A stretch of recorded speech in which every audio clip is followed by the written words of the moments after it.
Imagine. You wake in the mountains of ancient China. The air is thin, heavy with pine and mist. In the distance, temple bells echo through the fog. A robed figure sits motionless beneath a waterfall, breathing so slowly you can't tell if he's alive or stone. You think he's meditating? No. He's chasing immortality, not in body, but in spirit.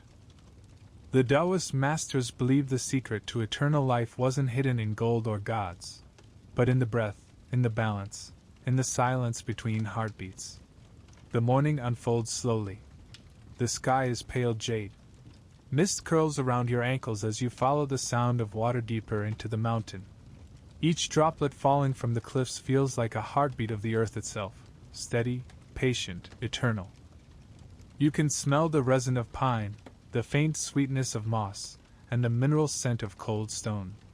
Somewhere ahead, a flute plays, a single, unhurried note that seems to hang in the air for an eternity before fading into silence. You walk toward it, your steps softened by fallen needles. Every sound feels sacred here.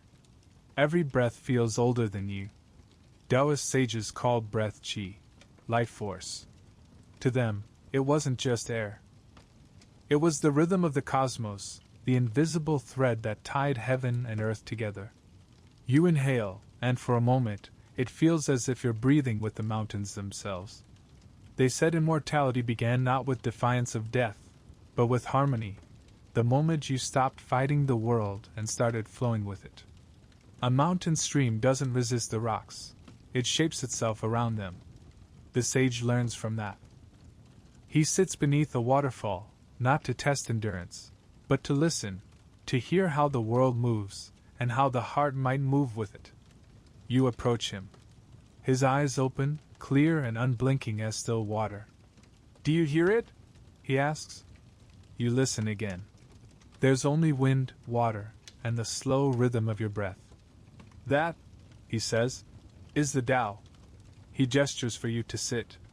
You lower yourself onto a smooth stone, feeling the chill through your robes. The air hums softly with the sound of insects and unseen birds. He shows you how to breathe, not the shallow, hurried breath of the busy or afraid, but a deep, circular motion that fills the belly first, then the chest, then the crown of the head before flowing back down again. "In this way," he says, "you live forever in each breath. The body dies, yes, but the breath continues. It has always continued." His voice is quiet, barely louder than the wind, yet it carries a gravity older than any empire. You begin to follow his rhythm. Slowly. Inhale through the nose, exhale through the lips. The world softens. The edges of thought blur. Time dissolves into a steady pulse. This is how the old masters began their pursuit, not in laboratories or temples, but within themselves. They believed the breath was the bridge between the visible and invisible, between what you are and what you might become. Each inhale gathers the essence of the world. Each exhale releases the impurities of the heart. Over years, decades even, the sage learns to store that energy, refine it, distill it until his spirit glows with a quiet light. The mountain around you seems to respond. Mists twist upward like smoke, curling into shapes that almost resemble dragons. Leaves shimmer faintly, as if illuminated from within. And in that stillness, you understand, this isn't fantasy. It's perception sharpened by presence. The Daoists believed the world revealed itself fully only to those who stopped grasping for it. The moment you reached, it vanished. But the moment you let go, it unfolded endlessly. The master rises. His movement is fluid, like the flow of water finding its own level. "Come," he says. "There's more to see." He leads you through a narrow path carved into the mountainside. The sound of rushing water fades, replaced by the whisper of bamboo leaves. A stone arch appears ahead, its surface etched with calligraphy, ancient characters brushed by hands long turned to dust. You trace the grooves lightly. The inscription reads, "He who breathes in harmony with heaven becomes heaven." You pass beneath it. The air grows colder. but not unpleasantly so. It feels purer, more awake. The world here hums softly, like the body of a sleeping dragon. Every tree, every rock seems alive with quiet intention. This is where the journey begins, in stillness. Before the temples, before the scrolls and formulas of alchemy, before even the words of Laozi himself, there was the breath. The sages called it the breath of immortality. It wasn't something you earned or stole. It was something you remembered. The breath you took your first moment alive, unthinking, complete, was already the Tao. Everything else was a forgetting. As you walk, you start to notice subtle things. The way the air shifts around your skin, the faint vibration in your fingertips, the echo of your footsteps overlapping with the heartbeat in your chest. The master stops beside a small pool fed by a trickling spring. "Here," he says, "you can see what cannot be spoken." You kneel beside the water. The surface mirrors the mist and your own reflection, blurred, translucent. He drops a pebble into it. Ripples spread outward, touching the edges of the pool before slowly returning to stillness. "This," he says, "is life. The breath is the stone. The spirit the water. When the breath is hurried, the ripples never settle. When it is slow," he gestures toward the now smooth surface, "the world reflects itself perfectly." For a while either of you speak. The silence is not empty, it's full. Every sound, every movement, feels like part of the same living rhythm. And in that silence, you begin to understand why men and women climbed mountains, left kingdoms, and abandoned names for this path. Immortality wasn't about escaping death, it was about remembering the stillness beneath it all. The master closes his eyes again. You do the same. The world breathes with you. The pool stills. The last ripple fades. When you open your eyes again, the mountain has changed. Morning has softened into late day, and sunlight spills like liquid bronze over the valley. The old master is gone. Only his staff remains, leaning against the pine. Yet you don't feel alone. The air hums with a kind of recognition, as if the mountain itself knows your name. You rise, brush the moss from your robes, and begin to descend. The path twists gently downward, and with every step, you feel yourself moving not just through space, but through centuries. The world around you shifting from misty myth to the cradle of a civilization waking into thought. You can almost hear the pulse of time changing, bronze bells ringing from distant villages, the low murmur of rivers carrying silt and stories. This is ancient China, long before empires, long before names carved themselves into history. A world where philosophy wasn't written on scrolls, it was whispered by wind through bamboo, carried in the rhythm of water and the flight of cranes. Down in the valley you see smoke rising from thatched rooftops, farmers tending fields, potters shaping clay, children chasing each other through golden stalks of millet. Ordinary life. But within that simplicity, something vast is stirring. Something that will become Daoism. It doesn't begin with a prophet or a single revelation. It begins quietly, the way most truths do. Long before Laozi was said to have written his book, the people here already lived by the Tao, though they didn't call it that. They built their homes facing the sun in winter and the shade in summer. They planted when the moon swelled and harvested when it waned. They knew the mountain's moods, the river's tempers, the season's breath. To them, nature wasn't background, it was kin. You walk among them, unseen. A farmer kneels in the dirt, pressing a seed into the earth. His movement is unhurried, his breath steady, his face calm. He doesn't say it, but everything he does echoes an unspoken understanding, work with the world, not against it. That's Daoism before Daoism, the philosophy of the body, the rhythm of living in step with the seasons.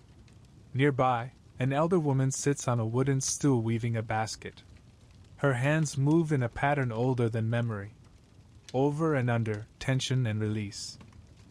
You notice how her breath aligns with the weaving. Inhale, weave left. Exhale, weave right. Without words, she embodies the way. In a time when most of the world chased conquest and order through rules and armies, the people of these valleys found harmony in yielding, wisdom in silence, and strength in softness. They said the Tao was like water. It nourishes all things, yet seeks the lowest places. It flows without struggle, yet wears down mountains. You begin to understand how a civilization could be shaped by something so subtle, so invisible, that it could never truly be owned. The sun drifts lower. A soft wind carries the smell of wild ginger and smoke from distant fires. The sound of a zither rises from one of the houses, gentle, circular notes, rippling through the air like thought itself. You follow the music to a courtyard shaded by plum trees. There, a scholar sits cross-legged, eyes half closed, a scroll unrolled beside him. He is not yet called Daoist, but the seeds of that word bloom in his breath. He looks up, noticing you. "Traveler," he says, though you've said nothing. "Have you ever watched a leaf float down a stream?" You nod. He smiles faintly. "The leaf does not resist. It does not plan its course. Yet it always arrives where it must. That is the way." He gestures to the scroll. The characters are written in soft brushstrokes. The Tao that can be spoken is not the eternal Tao. The name that can be named is not the eternal name. You recognize the opening of the Tao Te Ching. But here, it's not yet scripture, just thought captured in ink. The scholar continues, "In the beginning, people sought order in the stars, in the emperor, in law. But the Tao," he touches his chest, "the Tao is in breath, in silence, in the space between things. To grasp it is to lose it. To let go is to see it." His words linger in the air, soft as incense. You realize this moment, one man speaking gently beneath plum blossoms, is how Daoism was born. Not through conquest, but through conversation. Through stillness that deepened into vision. He pours you tea. Steam rises between you, curling like a spirit released. "We have forgotten how to be natural," he says. "We build walls around the wildness inside us, then wonder why we suffer. The Tao teaches us to return, not forward, not backward, but inward." You sip. The tea is faintly bitter, fragrant with dried chrysanthemum.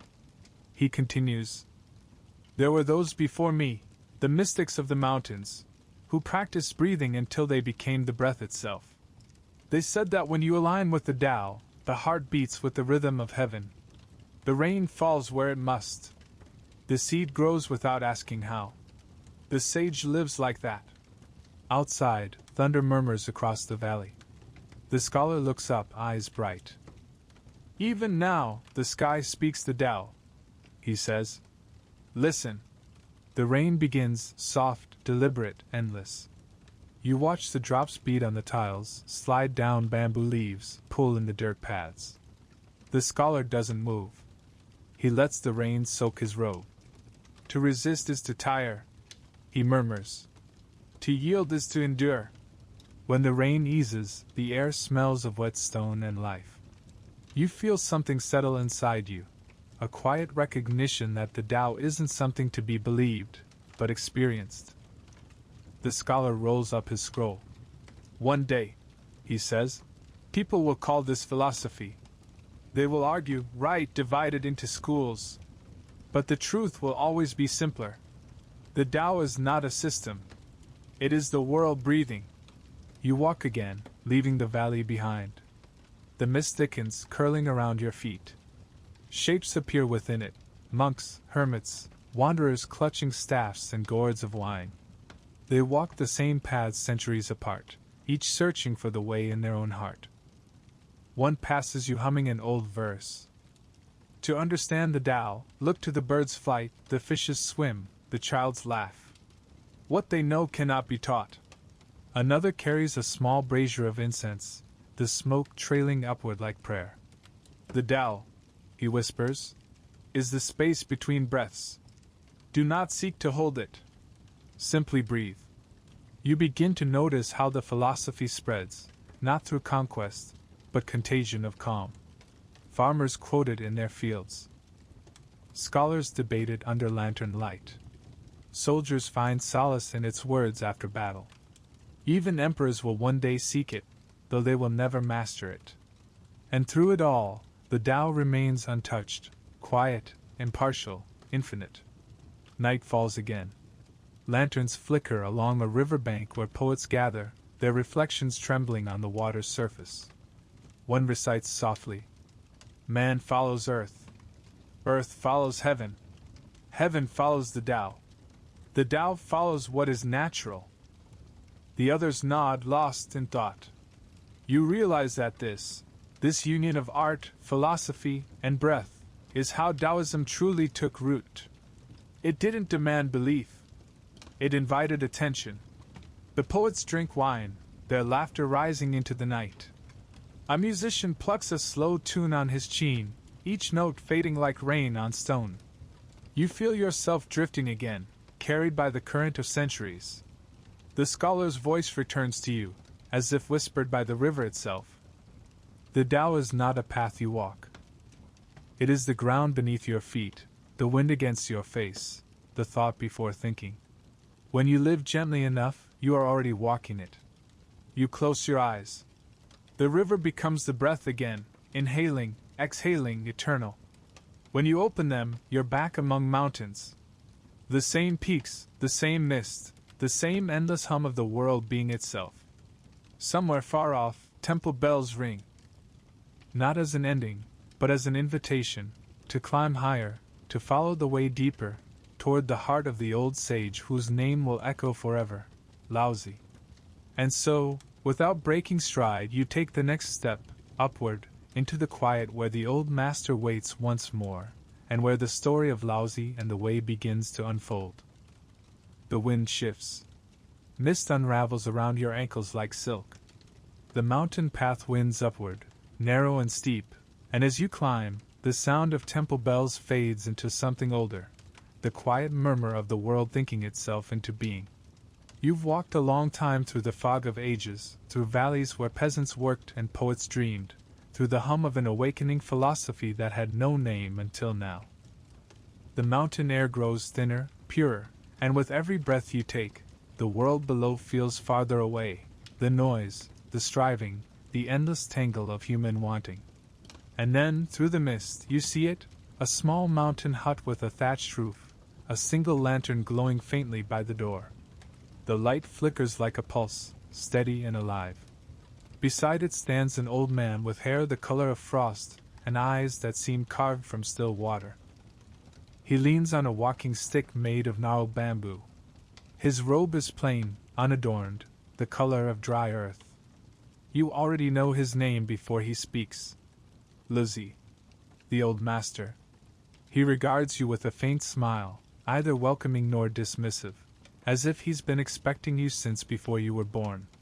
"You have come far," he says. His voice is quiet, but the mountain listens. "Tell me, what do you seek?" You hesitate. The question feels too vast for words. He watches you struggle for an answer, then nods gently, as though you've already spoken it. "That's the way," he says. "When the truth cannot be named, it is already close." He gestures for you to follow him into the hut. Inside it is simple, a table of rough wood, a clay teapot steaming gently, a few scrolls stacked by the wall. Nothing about this place suggests the weight of legend, yet this is where the seed of one of the world's deepest philosophies first took root. Laozi pours tea for both of you. The steam curls between you like breath. "The sages of the past," he says, "sought to rule the world by leaving it alone. But the more they tried to control it, the more it slipped away. So they turned inward. They found that what moves the stars also moves the heart." He looks out the window, where clouds drift slowly across the peaks. "They called that movement Tao, the way." You listen as he speaks, not like a preacher, not like a prophet, but like a man describing the shape of wind. "The Tao," he says softly, "is older than heaven and earth. It has no form, yet gives form to all things. It cannot be seen, yet it nourishes the world." He takes a slow breath. eyes closing for a moment. Those who grasp it do not speak. Those who speak do not grasp it. You think of the scrolls that will one day bear his words, the Te Ching, a collection of verses so simple and so vast that they could fill a life with wonder. You imagine him writing them here, brush dipped in ink, each character flowing like water from his hand. Outside, a bird calls from somewhere in the mist. Laozi sets down his cup. Most people think the world is shaped by force, he says. But look closely. The soft overcomes the hard. Water wears down stone. The newborn is supple, the corpse is stiff. To yield is to live. To resist is to die. He looks at you. Do you understand? You nod slowly, though part of you feels the understanding is not intellectual. It's something you feel in the breath, in the rhythm of the mountain around you. He chuckles. Good. Understanding is like light on water. Too bright, and you see only reflection. Too dim, and you see only darkness. The way lies between. He rises and steps outside. You follow. The fog has thinned, revealing the valley below. Rivers winding like veins of silver, forests breathing in rhythm with the wind. Laozi gestures to it all. This is the Tao, he says. It moves through everything, through kings and beggars, through dust and stars. The task of the sage is not to command it, but to join it. As he speaks, you feel a strange calm settle over you, a stillness so deep it feels alive. It's as if the mountain itself has paused to listen. Laozi points to the stream beside his hut, where water tumbles gently over stones. See how it flows, he says. It does not hurry. It does not demand. It seeks the lowest place, yet nourishes all it touches. Be like water. He kneels, scoops up a handful, lets it fall through his fingers. Those who wish to lead, he says, must first learn to follow. Those who wish to be strong must learn to be soft. To be empty is to be full. To be still is to move. The paradoxes ripple through your mind like the stream, confusing at first, but then strangely clear, as if your thoughts are dissolving into something wider than themselves. Laozi turns to you again. When the people of the world lose the way, he says, they invent virtue. When virtue fades, they cling to morality. When morality fails, they grasp at law. The more laws there are, the more thieves appear. The more rules, the more rebellion. The sage rules by simplicity. By doing nothing, he allows everything to be done. His words are quiet, but they vibrate in the air, timeless. You can almost see the centuries ahead, emperors quoting his verses, monks chanting his lines, generals, poets, and wanderers seeking his wisdom in candlelight. Remember this, Laozi says. The Tao does not compete. It does not boast.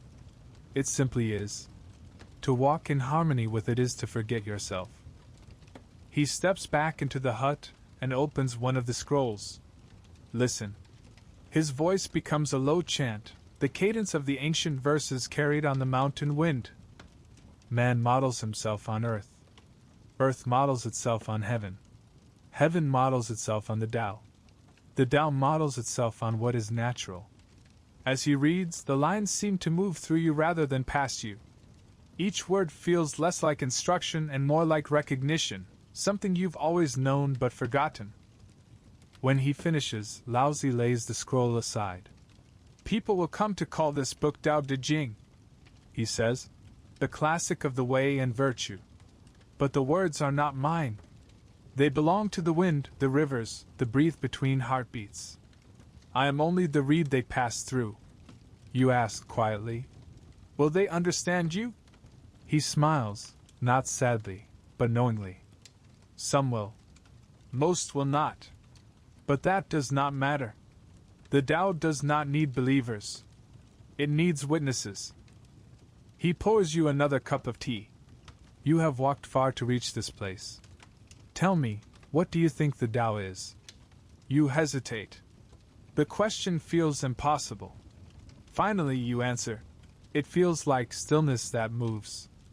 He laughs softly, delighted. Then you have already begun to see. Outside, the sky is turning gold with the last light of evening. The old master walks with you to the edge of the cliff. Below, the valley glows in the fading sun, rice fields shining like mirrors, rivers winding into the horizon. This is what it means to follow the way, he says. To live gently enough that the world passes through you without resistance. To trust that the unseen pattern of things is wiser than any plan. You stand beside him, silent. The world stretches endlessly beneath you, vast and calm. Laozi turns to you one last time. Someday, he says, I will ride west on a water buffalo, leaving the world behind. But the Tao will remain. When you lose your way, listen to the wind, to the breath, to the silence. It will lead you home. You blink, and he is gone. Only the faint scent of tea lingers, and the whisper of the mountain breathing. As the last light fades, you realize he was never really separate from the world around him. He was the world. The mountain, the mist, the wind, the river, all spoke with his voice. The way is not a doctrine. It is a directionless direction, the path of returning, the art of letting go. You breathe deeply, the air cool against your skin. Somewhere in the distance, you hear the call of a crane lifting from the trees, gliding effortlessly into the twilight sky. You watch it until it becomes a single white dot against the vastness. And as the stars begin to appear one by one, you take another step forward, still moving through the same dream, following that bird, that breath, that invisible current, toward the midst of the immortals who wait beyond the clouds. The path narrows. The night deepens.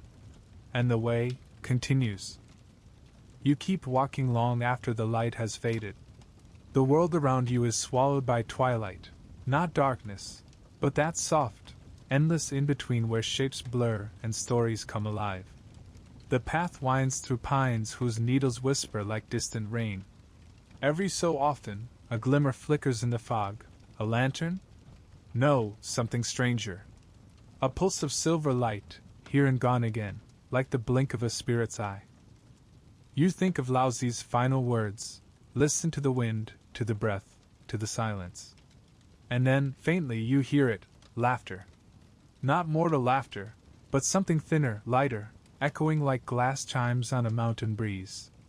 The Daoist masters called them Xian, immortals. Not gods, not ghosts, but beings who had transcended the boundaries of human life. They lived among the clouds, free of hunger and pain, their bodies light as mist, their spirits attuned to the breath of the universe itself. Some said they could walk on water, others that they rode cranes across the sky or drank dew from moonlit leaves. The laughter draws closer, and soon you see them, not clearly, but as silhouettes gliding between trees. A figure in flowing robes, carrying a gourd that glows faintly gold. Another, an old man with a staff crowned by a peach blossom that never wilts.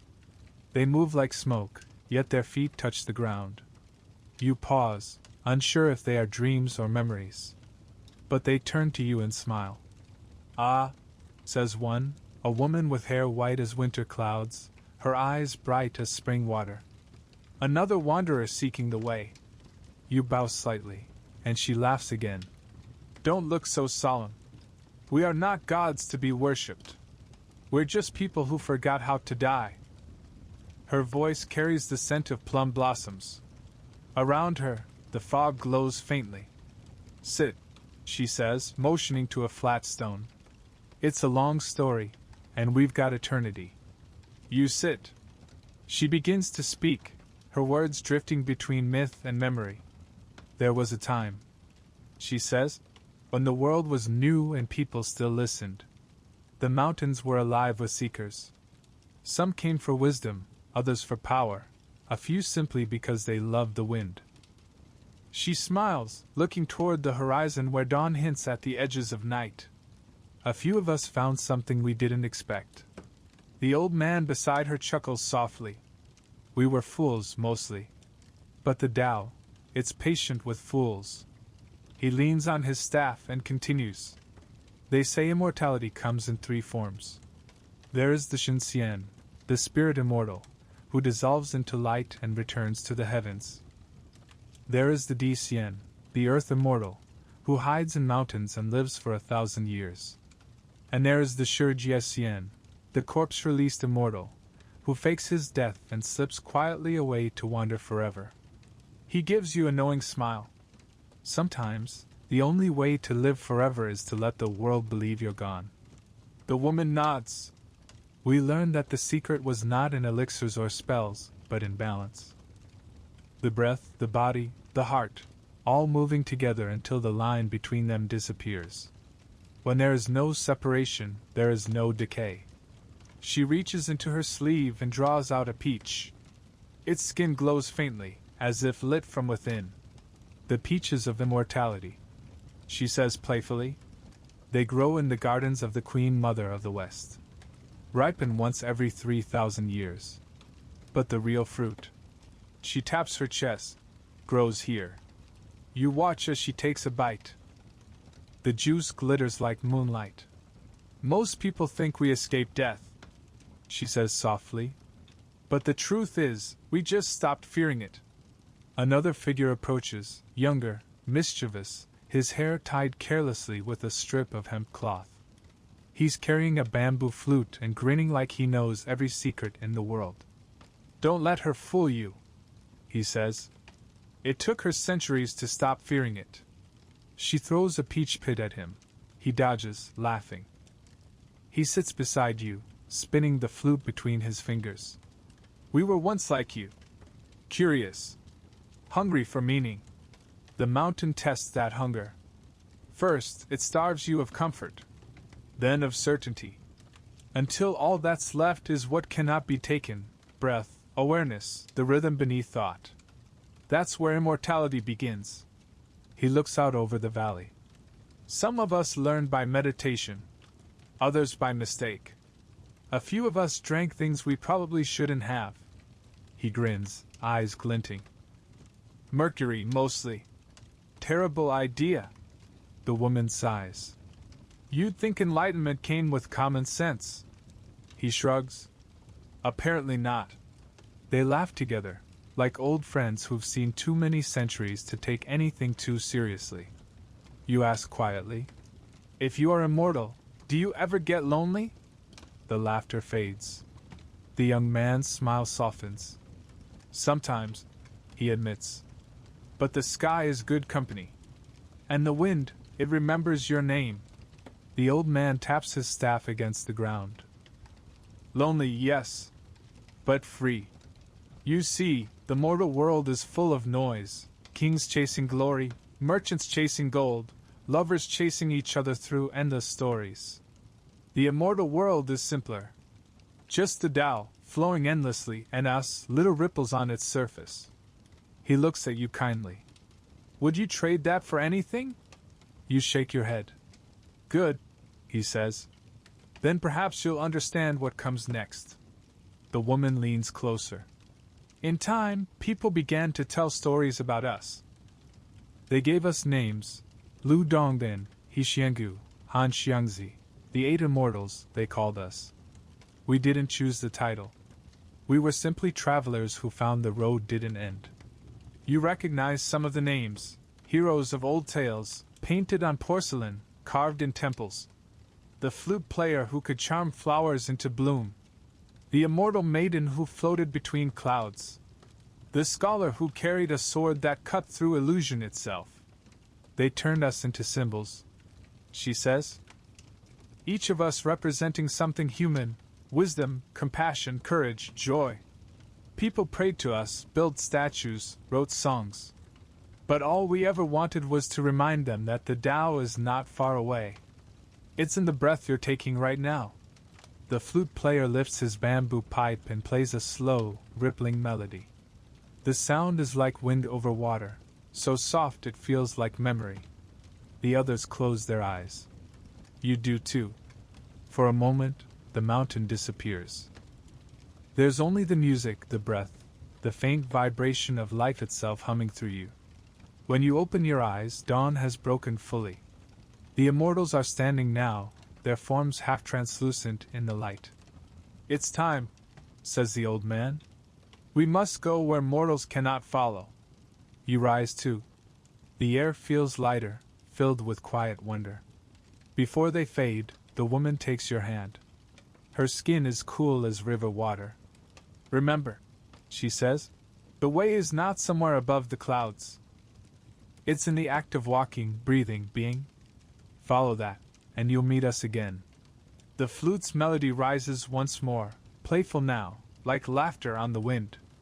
The immortals turn, their robes catching the sunlight, and drift upward into the mist until they are only glimmers, then nothing at all. You stand alone on the ridge. The world is quiet again. Only the wind remains, carrying the faint echo of their laughter through the pines. For a long time, you simply breathe, in, out, feeling the mountain breathe with you. And somewhere deep inside, something shifts.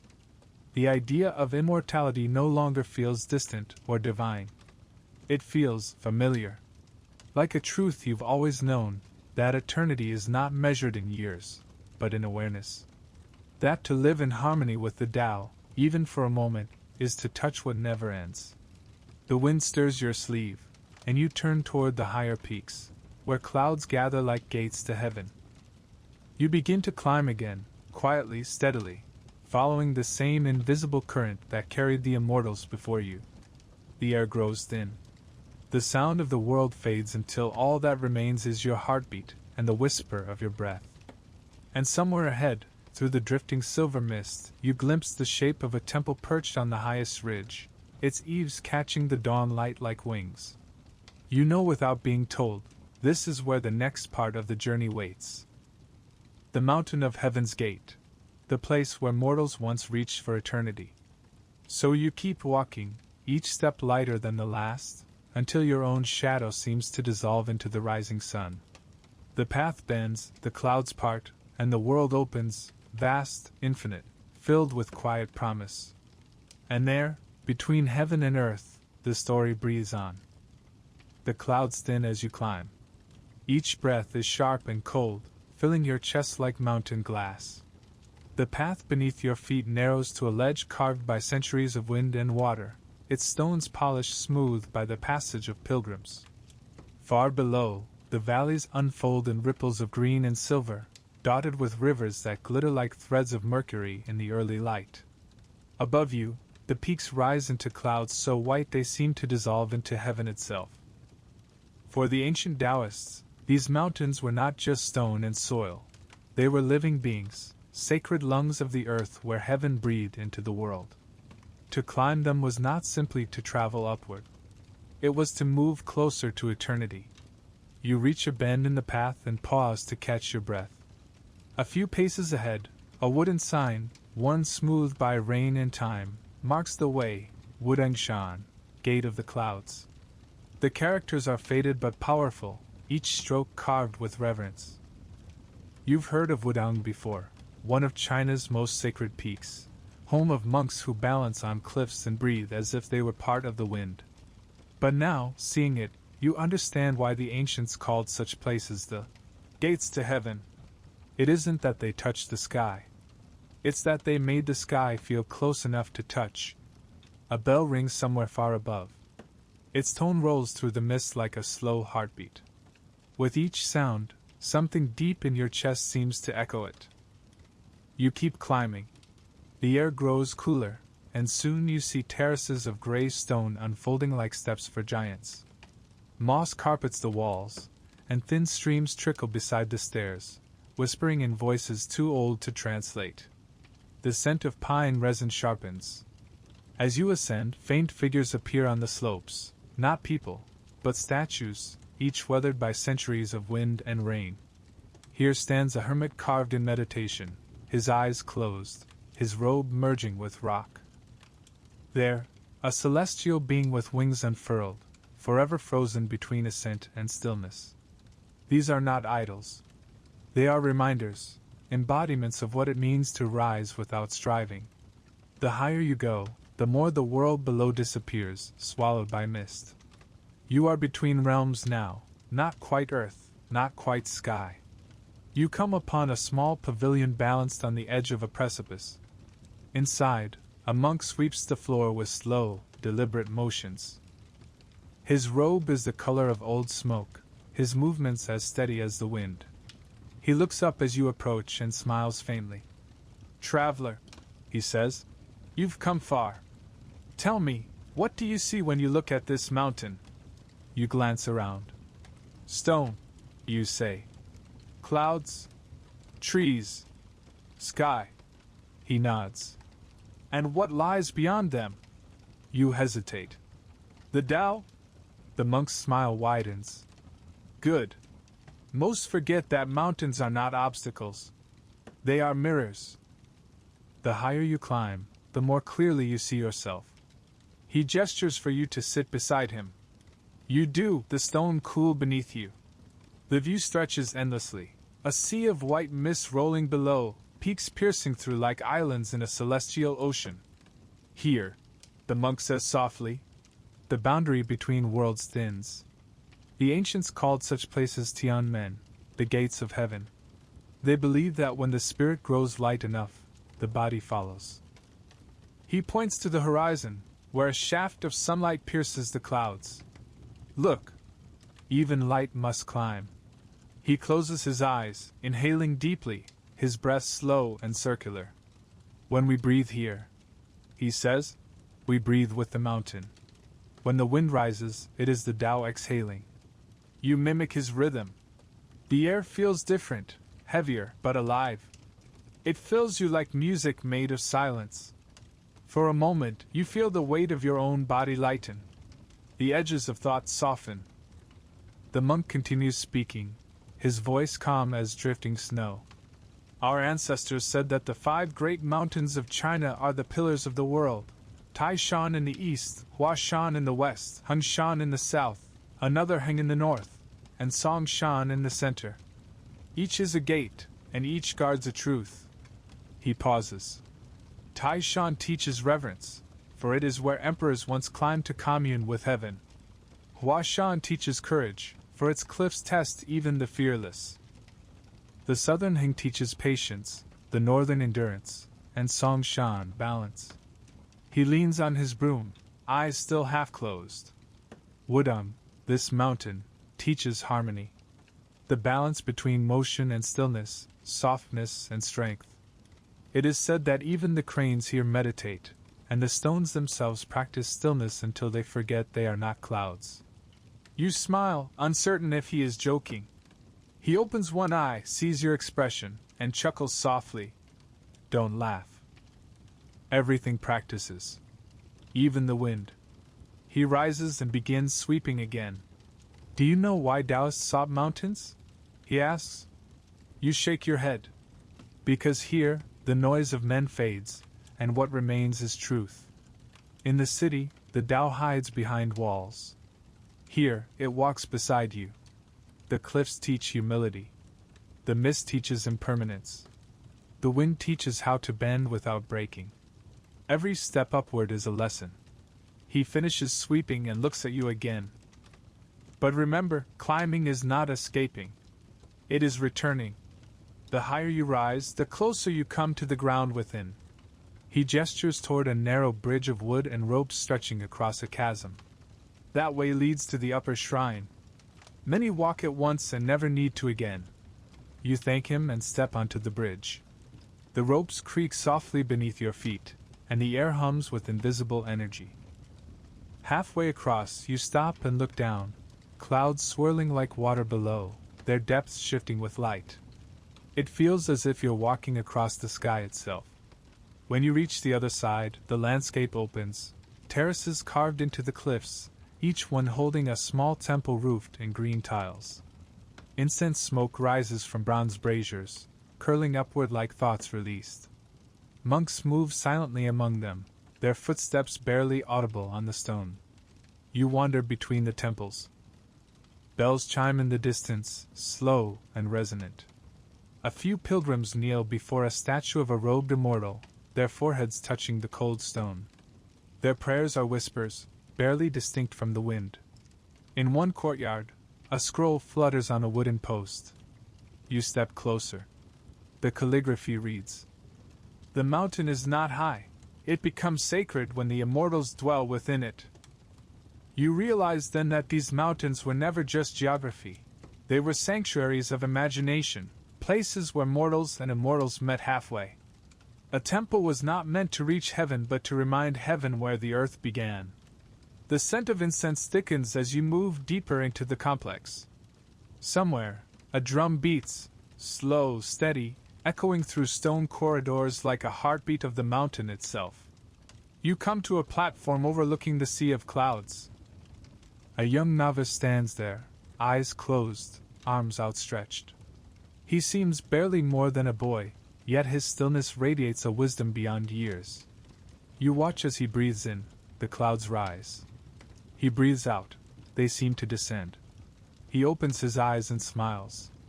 The mountain breathes with us, he says simply, as if explaining the most ordinary fact in the world.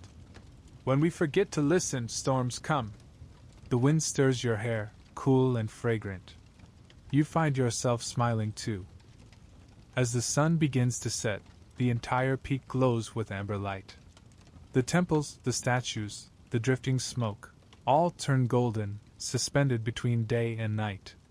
The sky opens like a great scroll painted in shades of fire and silk. You sit on a stone step, watching the last light dissolve. The mountain hums softly beneath you, a deep vibration that seems to echo inside your chest. For a moment, it feels as though the entire world is breathing, mountain, sky, cloud, and you, one vast, living rhythm. Perhaps this, you think, is what the immortals meant by heaven.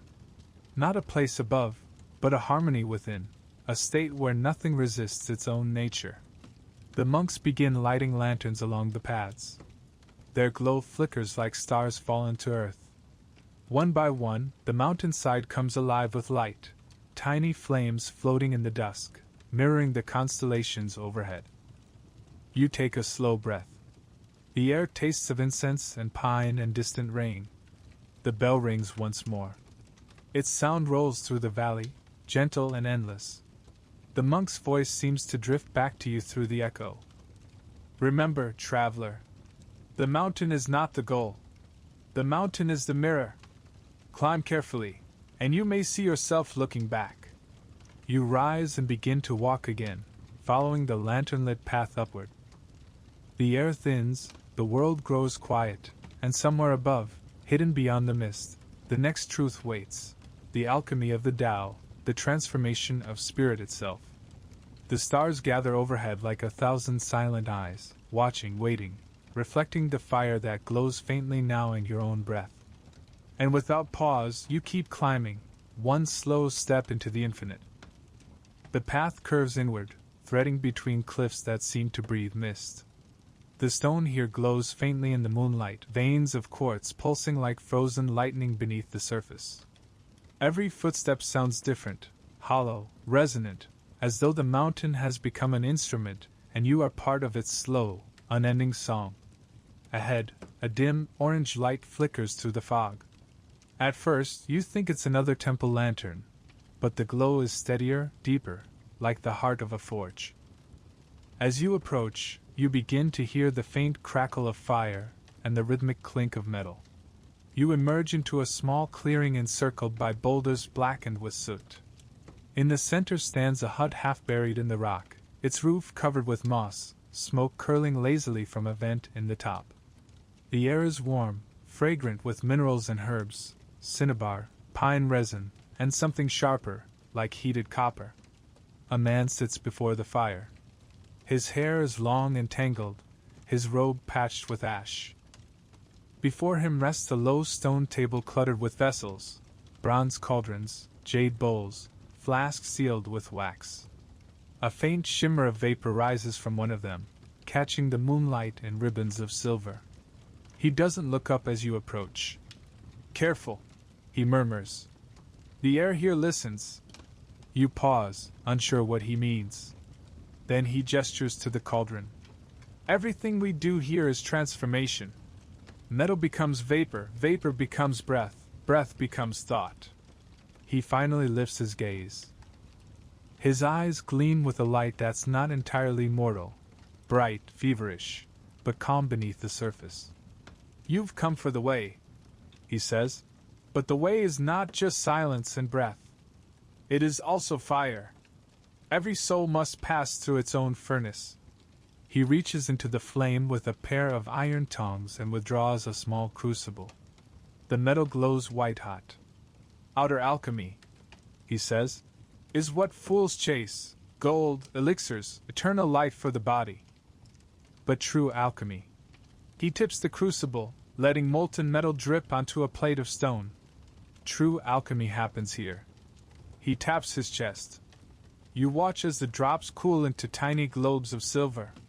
They catch the firelight, shimmering like captured stars.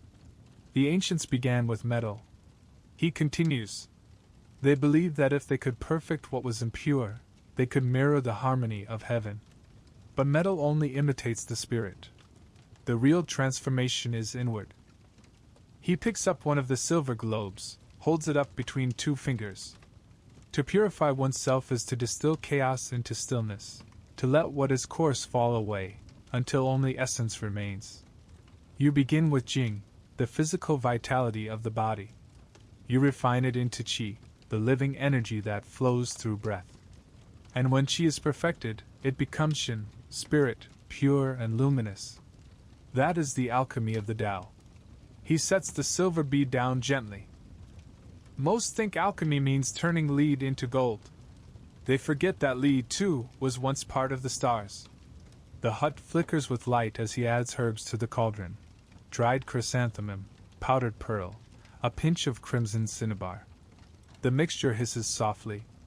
"These are symbols," he says, "reminders. The true furnace is the heart, and the elixir we seek is not swallowed. It's awakened." He gestures toward the fire. "When we meditate, we refine the breath the way fire refines ore. Thoughts rise like smoke, impurities burning away. What remains is clear, weightless, eternal." You sit beside him, feeling the warmth of the flames. The light paints shifting patterns across the walls, dragons curling in smoke, phoenixes spreading wings from the sparks. He continues speaking, almost to himself now. "The sages taught that the universe is a great crucible. The sun and moon are the fires, heaven and earth the furnace walls. Within it, every life is part of the great distillation, each soul refining itself through birth and death, joy and sorrow, until only the pure remains." He looks at you, and in his eyes you glimpse both exhaustion and peace, the expression of one who has spent a lifetime dissolving the self. "Alchemy," he says softly, "is learning to let the false burn away." Outside, the wind rises, carrying a faint metallic scent through the clearing. Sparks drift upward, joining the stars above. He leans closer to the fire. "Once I thought I could conquer death with potions. I mixed mercury and jade, swallowed poisons in pursuit of eternity. I watched friends die for the same dream. But immortality doesn't live in metal or medicine. It lives in stillness. The body changes, yes, but the Tao does not." He closes his eyes. "To align with that is to become immortal in the only way that matters." For a long while, neither of you speaks. The fire crackles softly, and somewhere deep inside the mountain, you hear water dripping, slow, steady, patient as time. Then the alchemist reaches for a bowl of clear liquid and hands it to you. "Drink," he says. "Not because it grants life, but because it reminds you of what you already are." You lift it carefully. The water is cool and tastes faintly of minerals and smoke. As you swallow, warmth spreads through you, subtle at first, then blooming like light behind closed eyes. "Good," he murmurs. "Now close your eyes. Breathe." You obey. The world narrows to breath, the slow expansion of your chest, the faint hum of the fire, the steady rhythm of his voice. Inhale, and gather the essence of heaven. Exhale, and return it to earth. The fire refines. The water cools.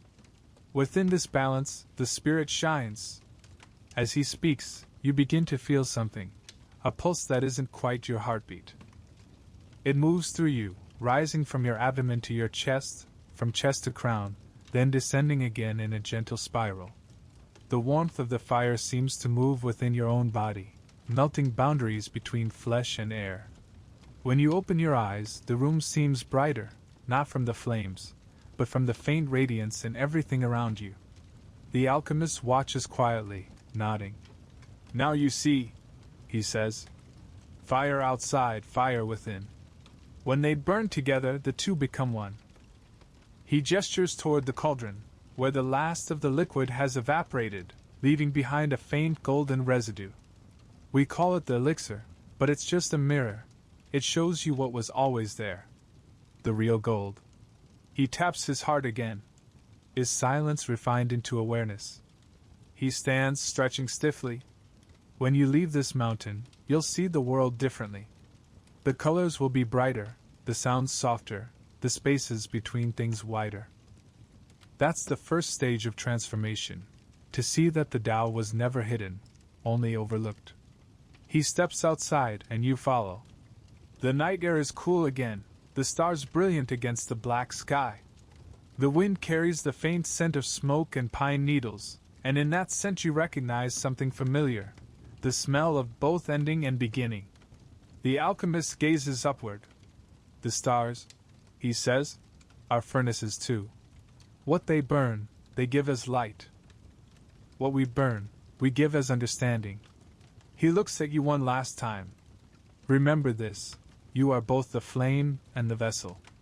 Treat the fire kindly, and it will make you light." Then he turns back toward his hut. The door closes softly behind him, the light dimming until only the glow of the embers remains. You stand for a moment, breathing the cold air, feeling the warmth still flickering quietly inside you, not as heat, but as calm. The mountain seems to hum in sympathy, as if recognizing the transformation taking place within you. Below, the clouds drift like rivers of silver. Above, the stars burn with endless patience.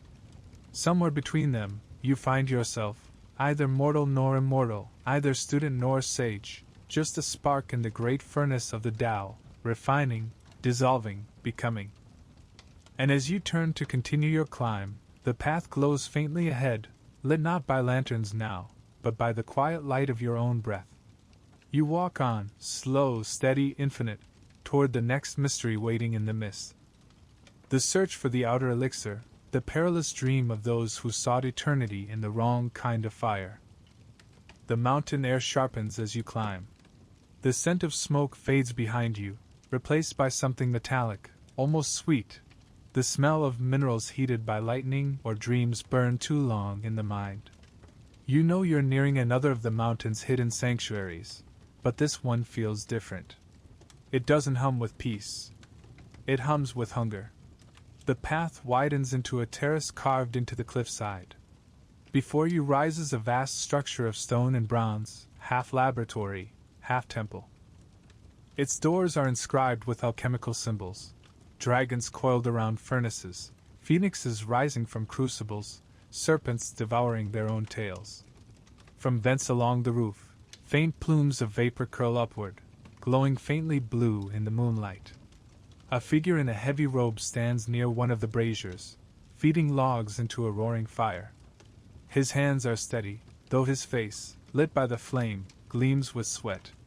When he sees you, he nods curtly. "Careful where you step," he says. "You stand in a place where life and death share the same breath." You step closer. Inside the temple, a dozen vessels line the floor, cauldrons, retorts, and glass spheres filled with liquids that shimmer like captured dawn. The air is thick with fumes of mercury, sulfur, and strange herbs. It's dizzying, intoxicating, alive. The alchemist gestures toward one of the great crucibles at the center. "We seek the Dan," he says, "the golden elixir, the essence of life itself." He stirs the mixture with a rod of jade.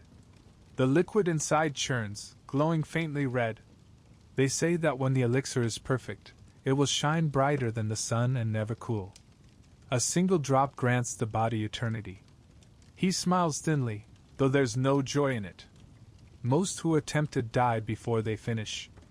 The fumes alone can rot your lungs.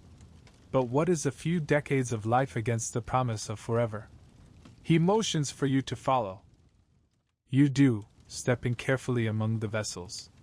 He leads you to a table cluttered with scrolls covered in formulas, lines of characters describing ratios of mercury, lead, cinnabar, and gold.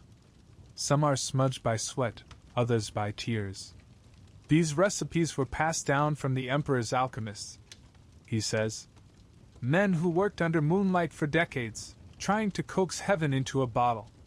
Some succeeded, or thought they did, but the elixirs they made burned from within.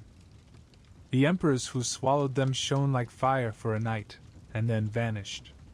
He stares into the flames. Still we try. Because to know the secrets of transformation is to touch the work of heaven. He takes a ladle of molten metal from the crucible, pours it slowly into a mold shaped like a lotus. Sparks leap. The air trembles. For a heartbeat, you feel something impossible. The mountain itself seems to inhale. Then the moment passes, and only the hiss of cooling metal remains. You realize this isn't science, it's devotion. The alchemists of old didn't see chemistry, they saw cosmos. To them, each element was alive, each reaction a ritual. Gold was not a metal. It was perfection incarnate, the stillness of the sun condensed into form. Mercury was its shadow, the restless spirit of transformation. Between them, they believed, lay the secret of eternity. The alchemist lifts the mold carefully, revealing a lotus of pure, gleaming metal. It glows faintly, as if remembering the fire that birthed it. He sets it on a stone altar, bows his head, and whispers a prayer. The elixir, he says, is the promise of immortality in the language of flame. You look around the hall and notice the faces carved into the walls, not gods, but men and women. Their expressions are serene, but their eyes are empty, their features worn by centuries of heat. You realize they must be the alchemists who came before, those who sought eternity and were consumed by their pursuit. The man sees your gaze. Yes, he says quietly. They're reminders. The elixir is not kind. It tempts the unready. Some believed the body could ascend whole into the heavens. They swallowed gold and mercury until their veins glittered with poison. They died shining. He walks to a small shrine at the edge of the chamber. Upon it sits a single clay jar sealed with wax. He touches it reverently. This, he says, is said to hold the ashes of one who succeeded. They say she drank her own creation, smiled once, and turned to light. You feel a shiver, not of fear, but awe. The air in the hall grows still. The fire crackles lower, softer. He turns to you, his eyes bright. Tell me, traveler, would you drink it? If I told you this was the elixir of immortality, would you take it? You hesitate. The silence stretches. Finally you answer, no. Not yet. He smiles faintly. Then you are wiser than most. He extinguishes the fire with a ladle of water. Steam explodes upward, filling the hall with mist. The truth is, there is no potion, no metal, no secret formula. The alchemy of the body is the only one that endures. But to understand that, one must first chase the illusion. He picks up the lotus again. It no longer glows. The outer work teaches humility. The inner work, that comes next. He places the cooled lotus in your hands. It's heavier than it looks, smooth and cold as river stone. Take this, he says. Not as a relic, but as a mirror. It shows the danger of seeking eternity outside oneself. You bow slightly. The alchemist nods and returns to his table, already lost in another calculation. The sound of his brush against parchment is steady, endless. You step out into the night. The moon has risen high, pale and enormous. The air tastes clean again, free of metal and smoke. Below, the valley gleams with rivers of mist.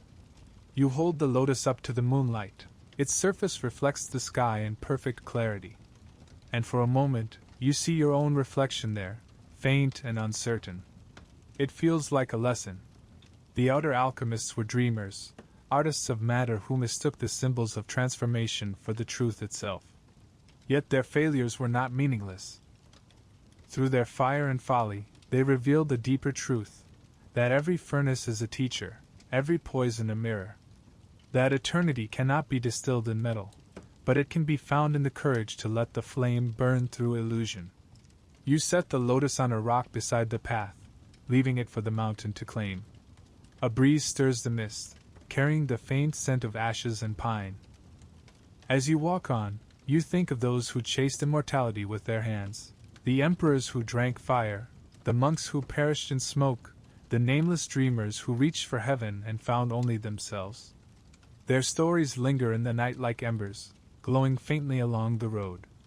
And slowly, as you climb higher, the air grows quieter, purer. The metallic tang fades. The world exhales. Ahead, the path narrows again, winding upward toward a faint light, not the forge's fire this time, but something gentler, rhythmic, like the pulse of a heartbeat. You know without thinking that what lies ahead is the opposite of what you've just seen. Not outer transformation, but inner, not the alchemy of metals, but the alchemy of breath and being. You breathe deeply, the air cool and clean in your lungs. Each step feels lighter. The body loosens, the mind stills. The wind brushes past, whispering softly through the pines, almost words, almost a song. And without pausing, you follow that whisper, upward into the waiting silence of the mountain, where the fire has turned inward, and the next mystery, inner alchemy, the true path, begins to glow. You walk until the last trace of smoke and metal fades from the air. The scent that replaces it is subtle, pine needles, wet stone, the faint sweetness of moss after rain. Somewhere high above, the wind carries a sound like slow breathing, steady and endless. You realize it's the mountain itself, not roaring or whispering now, but breathing. The path narrows again, curving through boulders that gleam faintly with dew. Then, in a small hollow lit by moonlight, you find a hermit seated cross-legged on a mat of woven straw. His robe is simple, the color of dust. His face is ageless, lined yet luminous. His eyes are closed, but there is no stillness in him that feels dead. It's the stillness of a tree rooted in eternity. You stop a few paces away. He speaks without opening his eyes. "You've walked through the fires," he says. "You've seen the alchemist chasing eternity in metal. Now it's time to see where the real elixir lies. You kneel. He gestures for you to sit. The world outside," he continues, "burns itself into gold. The world within refines breath into spirit. One is noise, the other is song." He lifts his hand, palm up. Inner alchemy is the art of returning to the source. To turn the body into a temple, the breath into prayer, the mind into clear water. The outer fire consumes. The inner fire reveals. He opens his eyes at last, and they are calm, deep as the night sky. "When you were born," he says, "you were whole. The way was within you, unbroken. But desire divided it, breath from body, thought from heart, man from heaven. Inner alchemy reunites what was separated." He points to his chest. "Inside every being are three treasures, Jing, Qi, and Shen." His voice flows like water. Jing is essence, the seed of life, the foundation of flesh. Qi is breath, the motion of that essence, the river of vitality. Shen is spirit, the light that gives awareness. To guard them is to live. To refine them is to awaken. He picks up a small clay lamp beside him and lights it with a spark of flint. The flame burns low and steady. "Watch," he says. "This is Jing, fuel matter. The oil.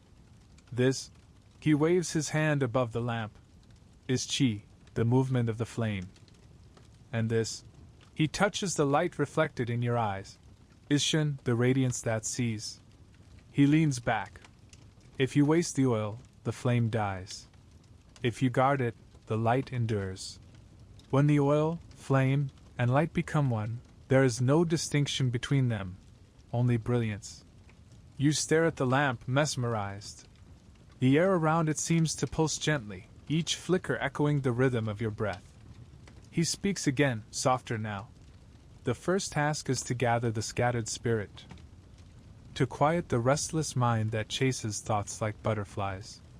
You must learn to sit until the self grows transparent. He closes his eyes again, and you do the same. Begin in the belly. He murmurs. Breathe there. The lower field, dantian, is the furnace of life. Inhale, and feel the breath sink like water into the sea. Exhale, and let it rise again like mist. Don't force it. Let it flow. In this motion, the essence refines itself. You follow his words. At first, your breath feels clumsy, shallow. But as the moments pass, it deepens. Each inhale cool and heavy, each exhale soft and light. A warmth begins to spread from your abdomen, radiating outward, wrapping you in quiet calm. He speaks again. The second task is to circulate the elixir, the inner breath. Guide it gently through the body's rivers, down the spine, across the crown, returning to the heart. This is the small heavenly circuit, the dance of yin and yang within. As you breathe, you begin to feel it, a subtle current moving up your back, down your front, endless, effortless. It's not imagination, it's presence, awakening. Good, the hermit says, sensing your rhythm. Do not chase the light. Let it find you. When the waters and the fire within meet, the cool of yin, the heat of yang, they merge into clarity. That is the elixir. Time begins to dissolve. The night outside drifts by unnoticed. The mountain seems to pulse with you, each breath mirrored in the sway of trees and the drift of clouds. When you finally open your eyes, the hermit is watching, smiling faintly. Now you understand why the old masters left their furnaces behind. The real crucible was within them all along. He stands, stretching slowly. His movements are fluid, like water shaping itself around unseen forms. When you walk, walk as if the wind moves through you. When you breathe, breathe as if the sky fills your lungs. When you think, think as if the thought comes not from you, but through you. That is the way. You rise too. The air feels different now, not thin, not heavy, but alive. Every sound seems sharper, every motion slower. The space between breaths feels infinite. The hermit steps toward the cliff's edge. Below, the valley is lost in clouds, glowing faintly in the first light of dawn. Look, he says. The mountain doesn't climb itself, and yet here it stands, perfect, untroubled. That is how the sage lives, unmoving, yet nothing is left undone. He turns to you, eyes shining with that same clear stillness. In inner alchemy, we do not chase immortality. We cultivate harmony. When harmony is perfect, life and death lose their distinction. He places a hand over your heart. Feel it. This is your furnace. Keep it steady, keep it quiet. The world will test you, desire, fear, pride, but if the flame stays calm, you will not lose the way. You nod. Words feel unnecessary. The hermit picks up the lamp again. The oil has nearly burned away, but the flame still shines strong. He cups it with his hands, then blows gently. Instead of extinguishing, the flame divides, a small spark leaping into the air and floating toward you. It drifts like a firefly and settles on your chest. Warmth blossoms there, deep and steady. You carry it now, he says. Guard it well. He lowers his hands, and the lamp goes dark. Only moonlight remains, mingled with the faint glow that still pulses faintly from your heart. You glance up, but the hermit is gone. Only the mat remains, and the scent of pine and smoke. The sky is turning pale with dawn. You stand at the edge of the cliff, the horizon stretching vast and golden. For the first time, the world feels utterly still, not silent but whole. You realize what the old masters meant when they said that immortality is not the refusal of death. but the unbroken awareness of life. It isn't the length of years.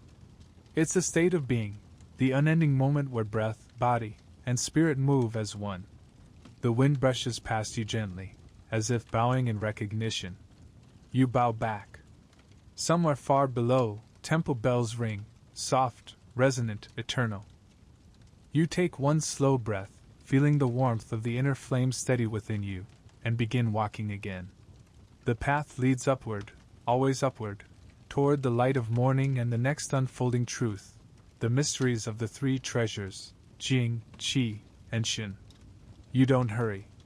The mountain walks with you now. The path climbs again, but it no longer feels like effort. The rhythm of your breath carries you upward with the same ease that the wind lifts the leaves. You pass through a grove of ancient pines, their trunks wide as temple gates. The morning light slips through them in long golden blades, illuminating particles of dust that drift like tiny spirits. Each mote seems to shimmer with purpose, small, but infinite. You realize this mountain has changed as you've climbed, or perhaps it's you who has changed. The stone no longer feels cold, it feels alive beneath your feet, like the pulse of the world itself. The trail leads you to a plateau overlooking an ocean of clouds. At its center sits a stone platform shaped like a circle within a square, heaven within earth. Upon it stands a figure in white robes, moving slowly through a series of graceful motions, each one flowing into the next like waves folding over one another. His hands trace arcs through the air. His breath seems to guide the wind. When he sees you, he lowers his arms and smiles. His face is serene, yet full of life, the kind of calm that comes not from detachment, but from perfect rhythm. "You've come to learn the treasures," he says. His voice is soft, but it seems to fill the whole space. Jing, Qi, Shen. Without them, there is no alchemy, no balance, no life. He gestures to the rising sun. These three are like the sun's path. Jing is dawn, the essence, the potential of all life. Qi is noon, the vitality, the flow that animates. Shin is dusk, the spirit, the light that returns to the heavens. Together they form a complete day. He steps closer and places his palm over his lower abdomen. "This," he says, "is where Jing resides, the essence given at birth. It is the foundation of your body, the seed of vitality. When you live without moderation, in greed, anger, or excess, the seed withers. But when you live with harmony, it grows." He picks up a smooth river stone from the ground and holds it out. Jing is like this stone, dense, silent, full of hidden strength. Guard it, and it endures. Neglect it, and it crumbles. Then he lifts his hand to his chest. Here is Qi. It moves like breath through every living thing, the unseen wind that stirs blood, thought, and feeling. You cannot see it, yet you live only because of it. When your breath is shallow, your Qi becomes restless. When your breath is calm, your Qi flows clear. He begins moving again, his arms opening and closing in slow, circular patterns. "This practice," he says, "is how we guide the Qi. We breathe as the world breathes. Inhale the sky, exhale the earth. In this motion, we become the bridge between them." You watch, entranced, as his movements slow further until they are almost imperceptible. Even the air seems to still, when the Qi flows freely. He continues, "The body is strong, the heart is light, and the spirit, Shen, can awaken." He points upward, to the space just between his eyebrows. Shin is the flame that sees. It is awareness, clarity, consciousness. It is not the mind, but the light that illuminates it. When Jing is preserved and Qi is refined, Shin becomes bright as the moon, reflecting heaven within the human heart. He lowers his hand, smiling again. To cultivate one is to nurture all. The three treasures are not separate things. They are states of the same river. Jing condenses into Qi, Qi refines into Shin. And when Shin returns to stillness, it becomes the Tao again. He invites you to stand beside him. Come. Feel it for yourself. You step onto the platform. He guides your hands into a rounded shape before your abdomen, as if holding an invisible sphere. This, he says, is where life begins. Breathe in and feel the energy gather. Exhale and let it settle. Don't imagine. Simply allow. You do as he says. The air thickens, warm and humming. A subtle vibration awakens under your palms, faint at first, then undeniable. It feels like holding sunlight, yet it's your own breath folding back into itself. He nods approvingly. That is Jing becoming Qi. Now guide it upward gently. You exhale slowly, letting the warmth rise along your spine, up through your chest. It spreads like a river thawing in spring. Good, he says. Now still your thoughts. Let the energy fill the crown of your head, but don't hold it. Let it drift, like mist rising into the morning sky. You do, and suddenly everything quiets. The sound of wind fades, the mountain seems to pause. In that silence, there is no boundary between breath and world. Your awareness expands outward, yet deepens inward at the same time, a circle folding into itself. That, the master whispers, is Shen. The spirit that sees without looking, that knows without thinking. Guard it with humility, and it will never fade. You stand there, breathing in rhythm with him, until you no longer know whose breath is whose. The world around you glows faintly, not bright, but alive. The trees seem to pulse with the same rhythm. The sky feels like an extension of your lungs. After a while, he lowers his hands, signaling the practice's end. Now, he says, you understand why the sages spoke of the body as a universe. The lower field holds Earth's power, the middle holds the human heart, the upper reflects the heavens. When all three flow together, you live in harmony with the Tao. He turns to the horizon, where clouds roll like waves of silver light. People chase wealth, fame, even immortality. But what greater treasure is there than these three? The body that carries the world, the breath that moves it, the spirit that perceives it. He picks up a small bamboo flute lying beside a stone and begins to play. The melody is slow, circular, simple.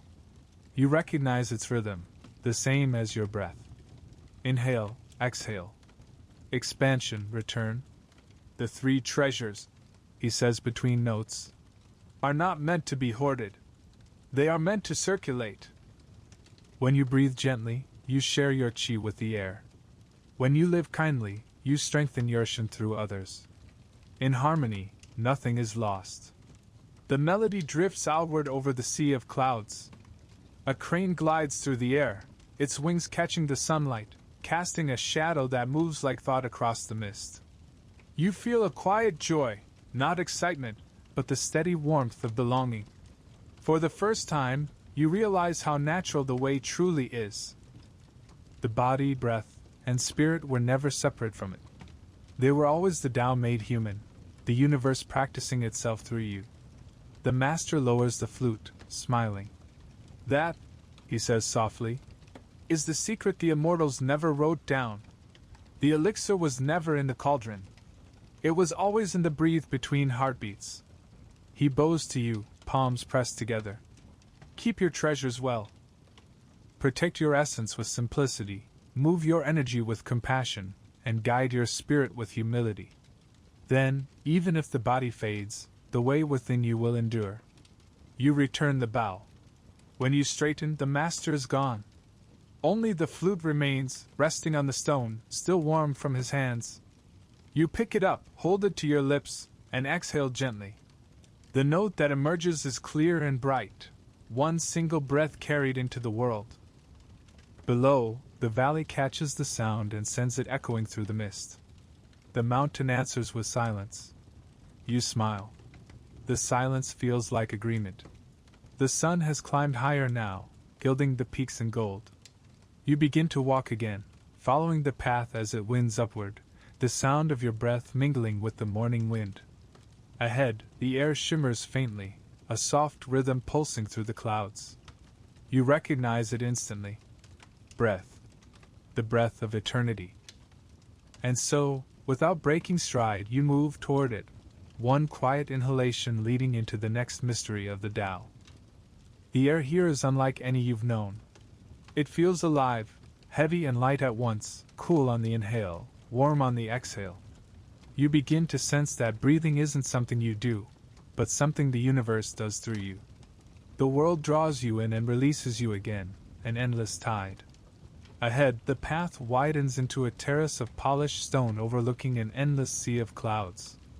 At its center stands a circle of carved pillars, each etched with flowing characters that gleam faintly in the sun. The wind weaves through them, producing a sound like flutes whispering across time. A figure stands there, neither monk nor hermit, but a woman dressed in pale robes that move like mist. Her hair is silver, though her face is ageless. When she turns, her eyes carry the calm of distant rain. "You've come far," she says softly. Her voice seems to vibrate in your bones, like the low tone of a temple bell. "Now you will learn what moves all things, the breath that has no beginning, no end." She gestures for you to step into the ring of pillars. The stone beneath your feet is warm, though no sun touches it. A soft wind stirs, circling the space as if the mountain itself were exhaling. She raises her hand. The ancients called this practice tuna, to exhale and to receive. Breath is the bridge between heaven and earth, between body and spirit. In it lies eternity. You inhale. The air tastes faintly sweet, laced with pine and stone. She nods approvingly. Good. But don't take the breath. Let it come to you. The Tao breathes first, you only follow.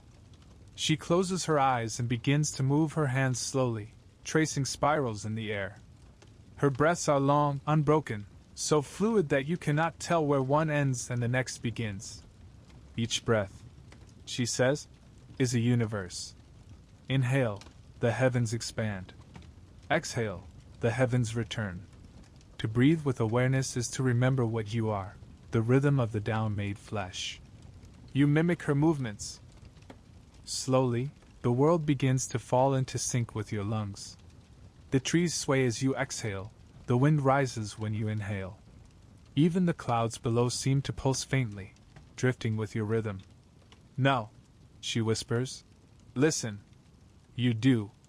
At first, there's only the soft hum of wind, the whisper of leaves. Then, beneath it, you hear something deeper, a low vibration, like the heartbeat of the mountain itself. It's not sound, not quite. It's being. That, she says, is the breath of eternity. It moves through stone and sky, through water and flame, through every living thing. When you breathe in harmony with it, time loosens its grip. She kneels, pressing her palms to the ground. The Daoists say heaven breathes 12 times each day, earth 10, and man 8. But when the sage becomes one with the Tao, all three breathe together, and the world holds still. You close your eyes. The line between inside and outside dissolves. Breath no longer enters or leaves, it simply is.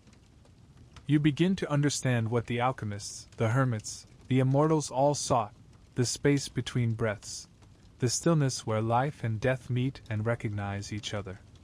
The woman's voice comes through the quiet, low and steady. When you were born, you took your first breath and cried. When you die, you release your last and fall silent. Between those two is the song of existence. But eternity is the silence that holds them both.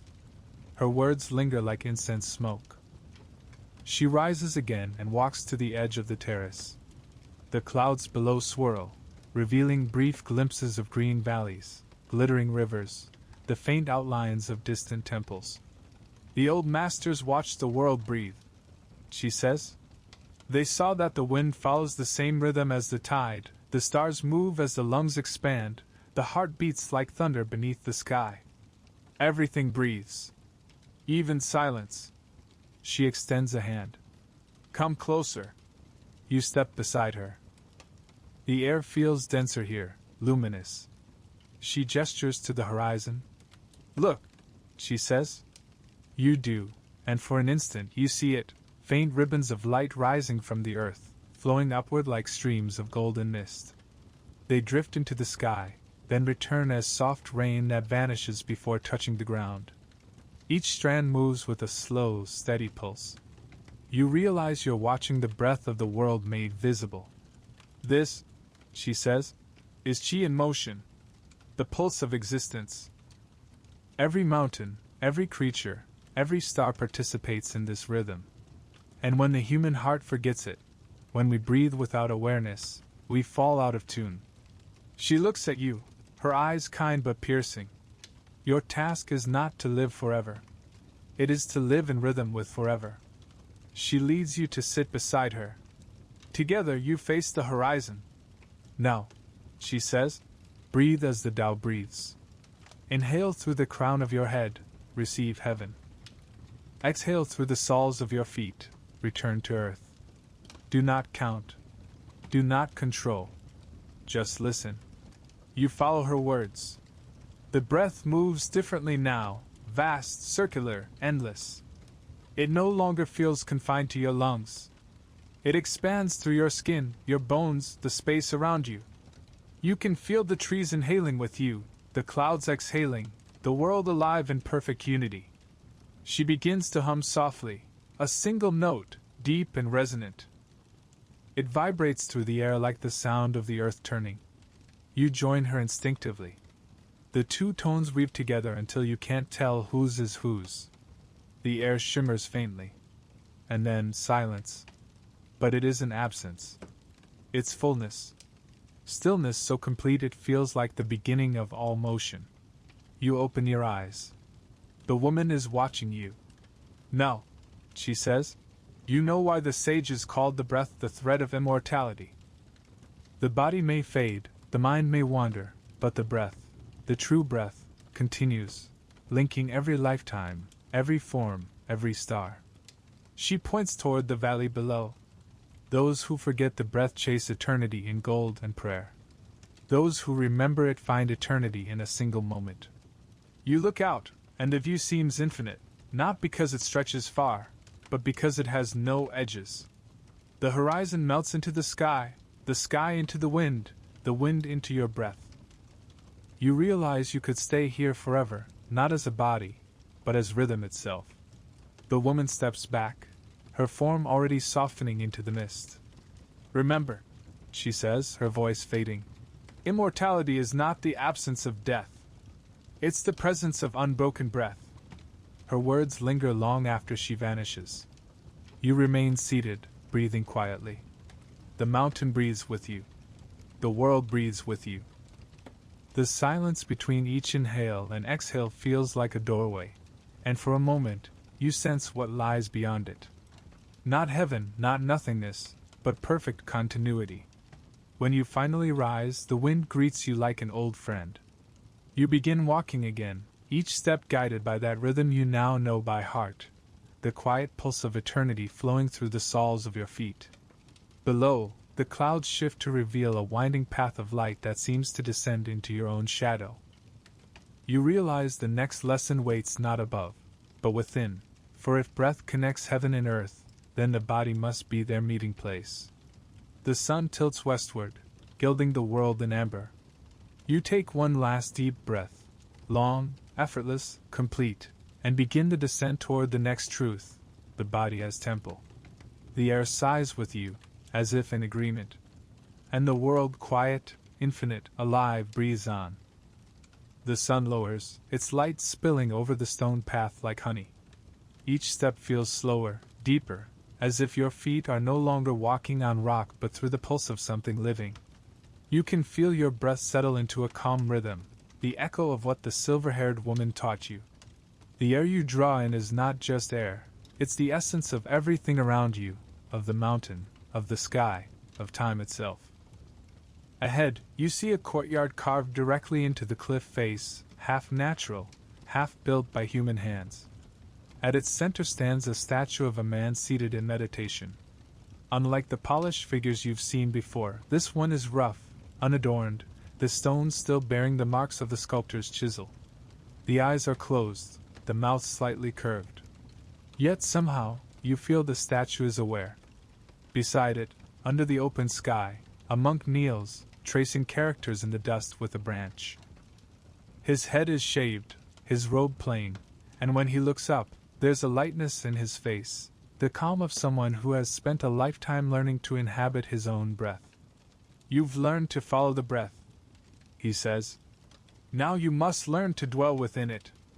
To see that the temple is not built of stone or prayer, but of skin and bone and silence. He stands, brushing the dust from his knees. Come, he says, gesturing toward the statue. Let me show you what the ancients meant when they said the body is the meeting place of heaven and earth. He walks around the stone figure, his fingers brushing lightly against the carved shoulders. To the sages, he explains, the body was not a cage, but a cosmos, a landscape shaped by rivers of energy, peaks of bone, valleys of breath. Within it flowed the same currents that move stars across the night. He points to the statue's chest. Here, he says, the heart is the altar, where Shin, the spirit, resides. Below, the abdomen is the furnace, the dantian, where Jing gathers and transforms. Between them runs the central channel, the pillar of heaven, the bridge that links the mortal and the divine. He steps back and looks at you. Most people wander through their own temple as strangers. They speak of gods and immortals but forget the sacred space they carry within them. The wind stirs, carrying the faint fragrance of incense from somewhere unseen. The monk closes his eyes and inhales deeply. When the Daoists practice meditation, they imagine their bodies as sacred mountains. The breath became wind, the blood, rivers, the bones, stones of eternity. To heal oneself was to restore balance to that inner landscape, to realign heaven and earth within. He gestures for you to sit opposite the statue. The stone beneath you is warm from the sun. Close your eyes, he says. Feel the breath move through the temple. Down the steps of the spine, across the chambers of the heart, through the corridors of bone. Do not force it. Let the breath explore the halls of your being. You obey. The world narrows to the sound of your inhale and exhale. At first, you feel only your lungs expanding, but slowly, the awareness deepens. You begin to sense a vast architecture beneath your skin, not made of matter, but of space and vibration. Good, the monk murmurs. Now, imagine light entering with every breath, soft, golden light, filling every corridor, every cell. Let it reveal the sacred within the ordinary. The warmth spreads. You can feel it reach your fingertips, your spine, the crown of your head. The body that once seemed heavy now feels luminous, porous, alive. The monk's voice continues soft as wind. The body is not an obstacle to enlightenment. It is the gateway. Each heartbeat is a bell. Each breath a prayer. Every sensation, even pain, even hunger, is an invitation to return home. He pauses, and in that silence you feel the truth of it. The breath doesn't stop at the edges of your skin, it extends outward, mingling with the wind, the dust, the light. Your body and the world are not separate. They are the same rhythm, folded differently. The monk speaks again. When Laozi wrote of the Tao, he did not speak of escaping the world. He spoke of embodying it. To live in harmony with the way is to let the universe move through you unhindered. When the breath flows freely, spirit finds no obstruction. That is immortality of the heart. He sits beside you now, cross-legged. His eyes are open, but distant, gazing not at you but through you, as if watching the dance of energy moving beneath your skin. Every part of the body, he says, is sacred. The eyes are lanterns that light the path. The ears are bells that hear the silence. The mouth is both gate and altar. Through it we receive the world and give it back. The hands are instruments of compassion, and the feet, roots of the earth. To know this is to know reverence. You sit in silence, letting his words sink into the rhythm of your breath. You begin to feel your heart beating with the same pulse as the wind brushing your skin. The temple of stone before you seems to breathe as well, its chest subtly rising and falling in the shifting light. The monk smiles faintly. The sages said to keep the body in harmony is to keep heaven stable. When you move gently, eat simply, breathe deeply, you honor the Tao more than any prayer could. He rises, brushing dust from his robe. Come, he says. Walk with me. You follow him through an archway carved into the cliff. The passage opens into a cavern filled with shafts of light filtering through cracks in the ceiling. Pools of clear water shimmer below, reflecting the ceiling like fragments of the sky. The monk's steps echo softly. This, he says, is the heart of the temple. The world outside is mirrored within. The sun and moon live in your eyes. The rivers flow through your veins. The stars dwell in your spirit. The body is the Tao made visible. He kneels beside one of the pools, dips his hand into the water, and lets it trickle through his fingers. Do you see? He says. Even water knows how to be. It fills every space it touches, yet never loses its shape. Be like this within your own temple, soft, fluid, and clear. He looks at you, his expression gentle but firm. The outer world will always call to you, with noise, with longing, with fear. But this, he touches the center of his chest. This is where the way begins and ends. Guard it as you would sacred ground. You kneel beside him. The reflection in the pool wavers.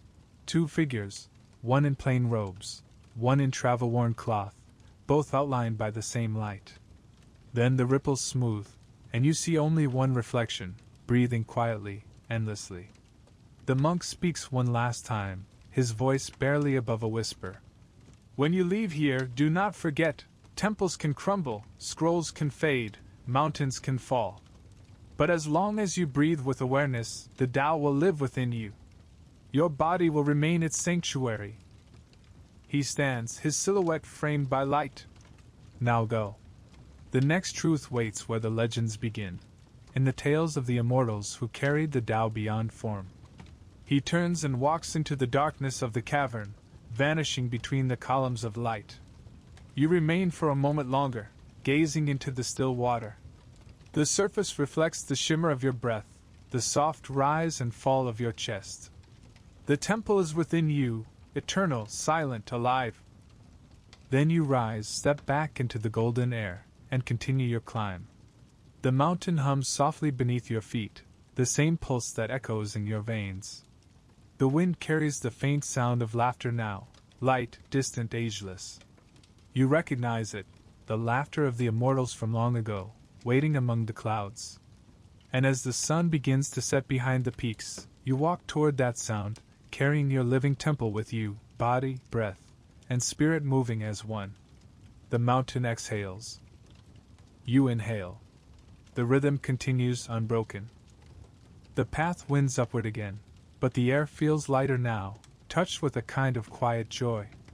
The mist above glows in soft colors, faint gold, pale jade, the pink of fading day, as though the sky itself has been brushed by unseen hands.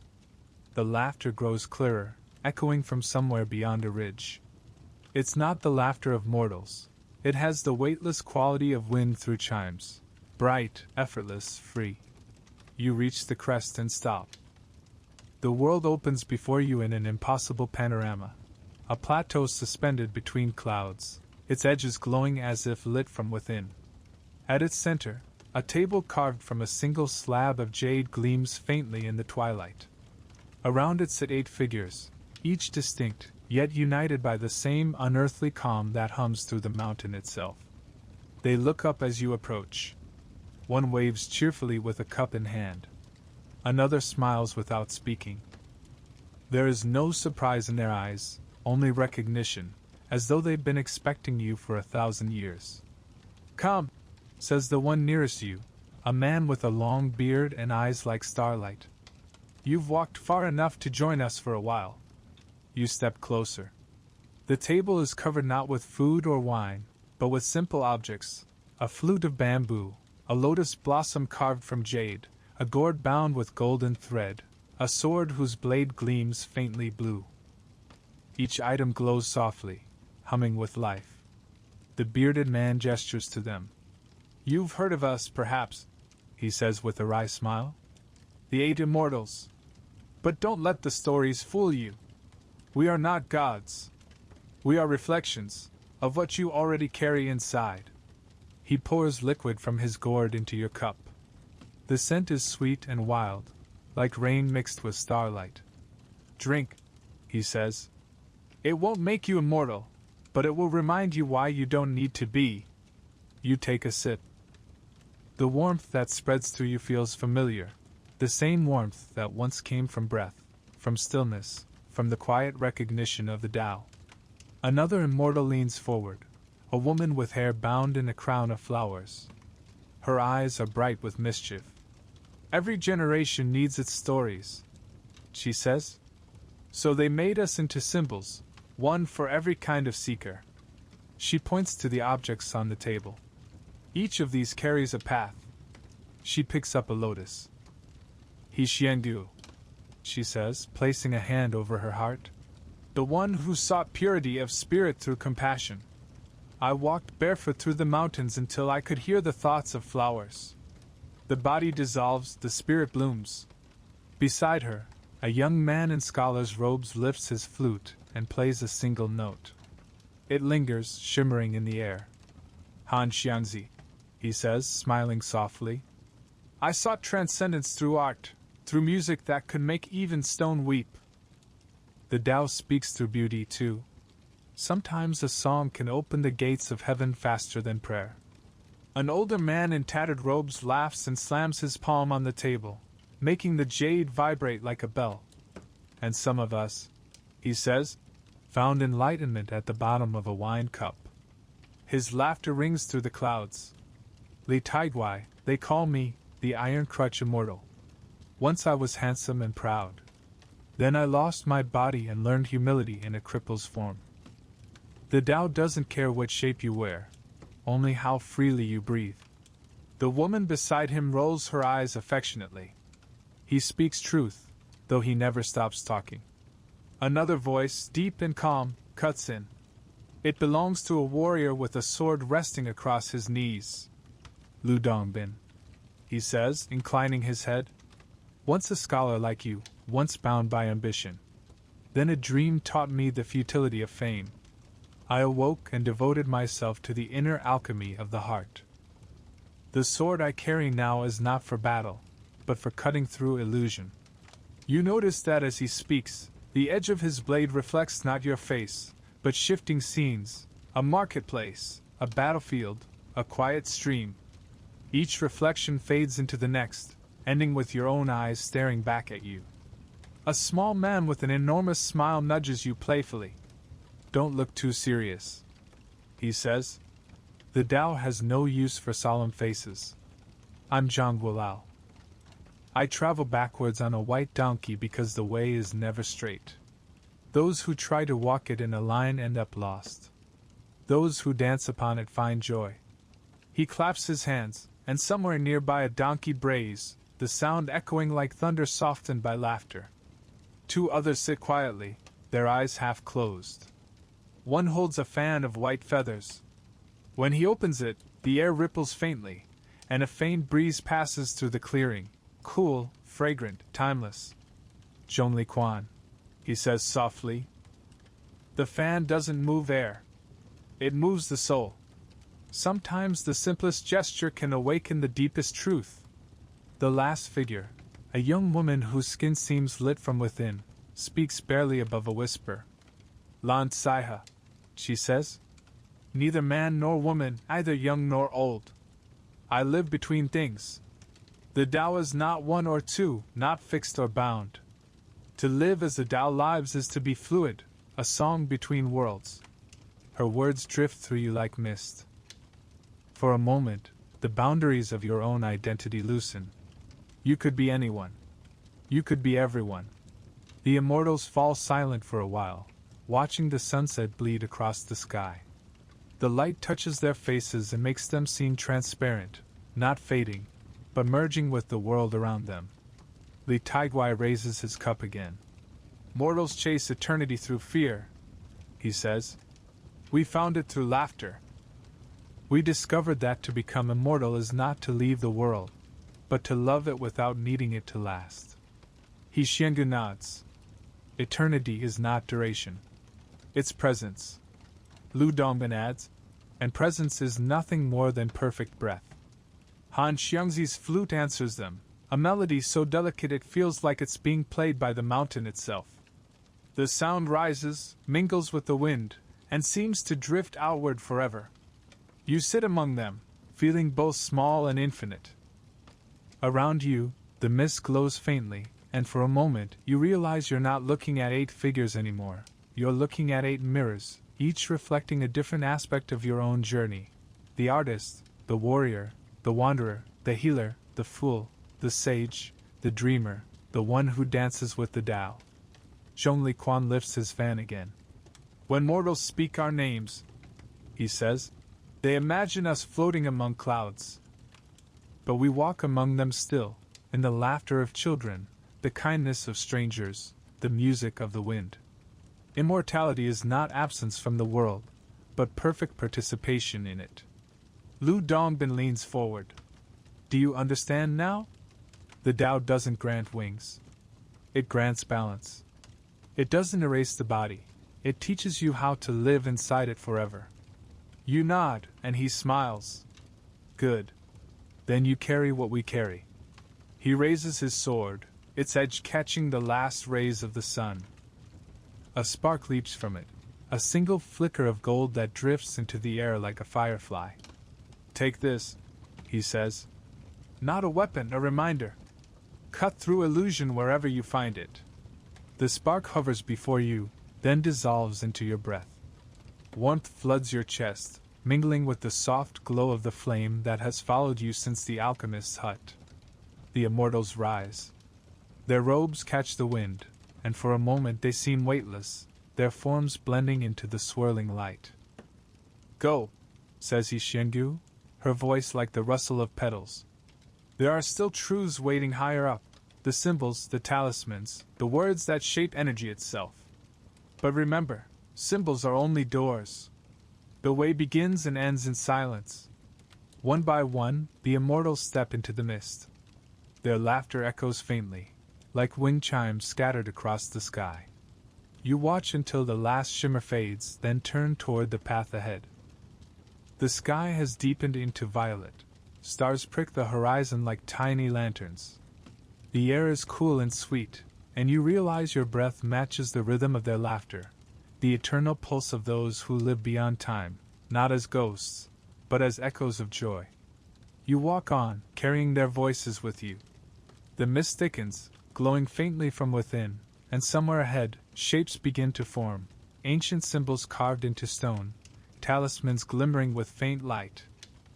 The wind sighs softly, a new lesson waiting. And so, without breaking the flow, without even a pause in the breath, you continue upward, following the laughter of the immortals into the realm of symbols and talismans, where thought becomes magic and silence becomes power.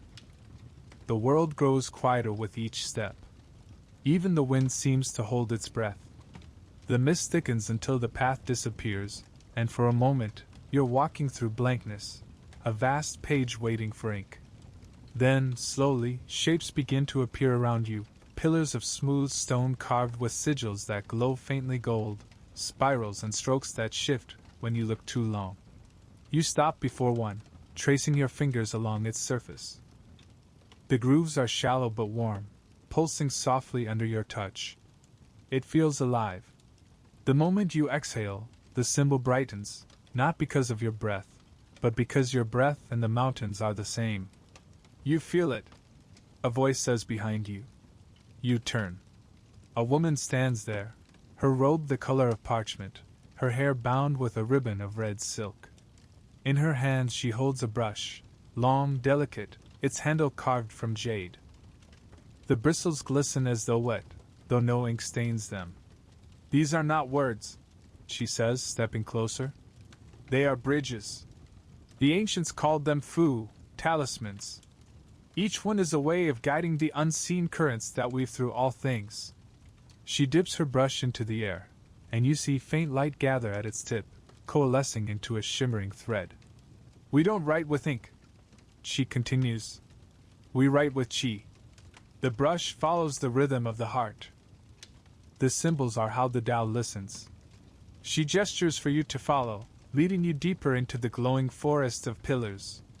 As you walk, the symbols shift around you, some as simple as a single spiral, others complex as constellations.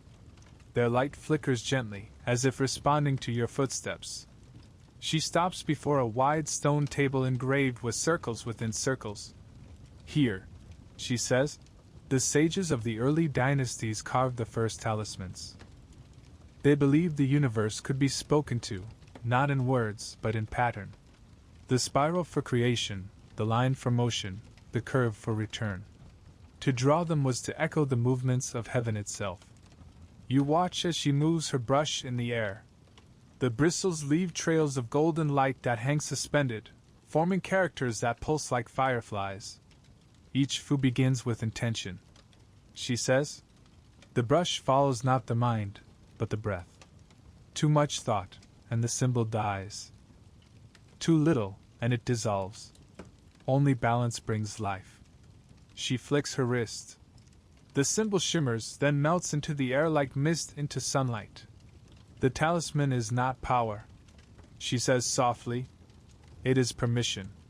It allows the Tao to move freely where we once resisted. To heal, to protect, to reveal. She touches the table's edge, and faint lines flare to life beneath her fingers. Dragons, clouds, mountains. The Daoist saw calligraphy as more than writing. She says, every stroke mirrors a cosmic principle. The vertical line is heaven descending. The horizontal, earth expanding. The curve is breath turning inward. When you draw, you participate in creation itself. She hands you the brush. Its weight is almost nothing, yet it hums in your palm. Try, she says. You hesitate. The air feels thick with possibility. You breathe once, twice, letting the rhythm settle. Then you lift the brush and move it slowly through the air. Light gathers, forming a simple shape, a circle. The woman nods. Good, she says. The circle is the oldest talisman. Wholeness. Continuity. It is said that heaven itself is round. You add another line, crossing through the circle's center. The light shivers, as if alive. And now earth, she says. Heaven within, earth without. The balance of opposites. The symbol glows brighter, pulsing gently like a heartbeat. The light touches your face, warm and cool at once. She smiles faintly. The mountain responds. You've reminded it of its own breath. You lower the brush.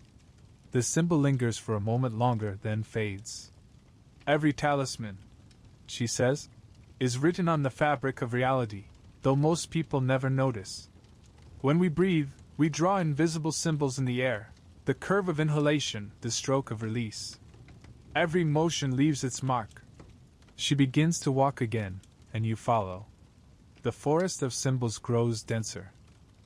Some glow blue, others red or white, their lights weaving together like threads in a tapestry. The air vibrates softly with their hum. Talismans, she continues, were never meant to command. They were meant to remind. To align the small pattern with the great one. She stops before a vast wall carved with characters large enough to stand within. These, she says reverently, were made for the emperors. Seals to protect the land, to call rain, to harmonize heaven and earth. But even the greatest of kings could not force the Tao to obey. The symbols only worked when drawn with sincerity, when the writer's heart matched the universe's rhythm. She touches one of the characters. It flares briefly, then quiets. Power without harmony burns the hand that holds it. Her gaze turns to you. Do you see now? The talisman, the prayer, the song, they are all ways of saying the same thing. Remember. Remember the rhythm. Remember who you are within it. She steps back, letting you face the wall alone. The symbols glow faintly, their light reflecting in your eyes. You notice now that each one seems to breathe, its lines expanding and contracting in time with your lungs. You realize they're not just written on the mountain, they're written through it. Through you. The woman's voice comes softly from behind. In the end, every person becomes a talisman. The way you walk, the way you speak, the way you breathe, all of it leaves traces in the world. Live gently, and the world remembers you gently. Live in harmony, and the Tao writes through you. Her brush begins to glow brighter, then slowly fades, dissolving into motes of light. My work is done, she says. The brush returns to the breath. She bows once. You've learned to see the patterns. The next lesson lies with those who sought to command them, the emperors who dreamed of sealing eternity with gold and decree. Her voice fades like smoke in wind. You are alone again, surrounded by the faintly pulsing forest of symbols. Their light begins to dim, but the rhythm remains, the same pulse you've felt in every breath, every step, every moment of the journey. You bow to the carvings in silent thanks, then turn toward the path ahead. It glows faintly with threads of silver, guiding you downward through the mist. As you walk, the wind carries faint echoes, the sound of drums, the rustle of silk, the whisper of power and longing. Somewhere below, a palace rises from the fog, its roofs gilded, its walls covered in seals meant to guard against time itself. The air grows heavy, scented with incense and ambition. You exhale slowly. The talismans around you flicker once more, as if in warning or farewell. Then you step forward, unafraid, carrying the quiet light of the Tao within you, into the realm of emperors and alchemists, into the dream of those who tried to possess eternity. The path continues smooth as breath. The silver path curves downward, and the symbols carved in stone give way to tiled courtyards. The clouds below part to reveal rooftops gleaming with sunlight, lacquered red and gold. Bells chime faintly in the wind, each one perfectly tuned, as though the mountain itself has turned into a palace. At the center of it all stands a throne, not of wood or jade, but of air and intention, suspended between heaven and earth. Upon it sits a man robed in yellow silk, his crown set with pearls that catch the light like stars trapped in metal. His face is both regal and weary, his eyes fixed not on the world before him, but on something far beyond, perhaps the horizon, perhaps eternity. When he speaks, his voice carries across the courtyard like the sound of distant thunder softened by clouds. You have walked the way of sages and spirits, he says. Now you will see how kings dream. You bow slightly. The air here feels dense, heavy with incense and history. The emperor gestures to the vast garden below, where servants move silently among pools and pavilions. Do you see them? He asks. Each man, each woman, a heartbeat of my empire. Yet still I am bound. Still I grow old. He looks down at his hands, tracing the faint lines that mark his skin. They call me son of heaven. They call me the pivot between earth and sky. But the stars do not listen to titles. He rises from his throne, his robes whispering against the floor. I have studied the scrolls of Laozi, he says. I have summoned the greatest alchemists to my court. They spoke of the golden elixir, the pill of immortality. They said it could free me from decay. He pauses, his gaze distant. Some believed it was made of gold. Others said it was made of silence. You follow as he walks through the palace halls. The walls are covered in talismans and seals, dragons twined around clouds, phoenixes frozen mid-flight. The air smells of burned mercury and sandalwood. Each chamber you pass hums faintly, as if alive. He stops before a great bronze cauldron. This, he says, was my furnace. I fed it with the treasures of mountains and seas, pearls from the east, cinnabar from the west, jade from the riverbeds. The alchemist told me the fires would forge eternity. He touches the cauldron's rim. It is cold now, empty. But fire does not bargain. It takes what it is given. You can almost see the ghosts of his court around you, men in long robes grinding powders, women whispering incantations, the emperor watching as smoke rose toward the rafters. We swallowed the elixirs, he murmurs, and we shone, oh yes, we shone. Our eyes glowed like stars for a single night. Then the fire turned inward. He closes his eyes. Many died in the name of eternity. I did not. Not because I was wise, but because I hesitated. He opens his eyes again. Do you know what I dreamed that night? He asks. You shake your head. He turns toward the open courtyard. I dreamed of a mountain. He smiles faintly, a tired, wistful smile. Not this one, though it feels the same. In the dream, the air was pure, the wind alive. I saw a hermit seated by a stream, breathing as if the world itself were exhaling through him. I asked him how to live forever. The Emperor's voice softens. He laughed. Not cruelly, gently, like the wind. He said, to live forever, stop trying to live forever. He gazes upward at the pale sky. When I woke, I dismissed my alchemists. I burned their furnaces and sent their scrolls to the rivers. My ministers called me mad. Perhaps I was. But the dream stayed. He steps down from the platform, walking barefoot across the cool tiles. So I began again, not as an emperor, but as a man. I rose with the dawn, I breathed with the wind. I ate simply. I listened to the silence I had spent my life drowning in. And there, in that silence, I found something greater than immortality. He looks at you now, his eyes clear. Peace. The wind moves gently through the courtyard, stirring the silk banners that hang above. The sound of a flute drifts faintly from somewhere unseen, a melody you recognize from far earlier in your journey. The Emperor smiles. Do you hear them? The Immortals still visit my garden. They come when the moon is full, dancing over the water.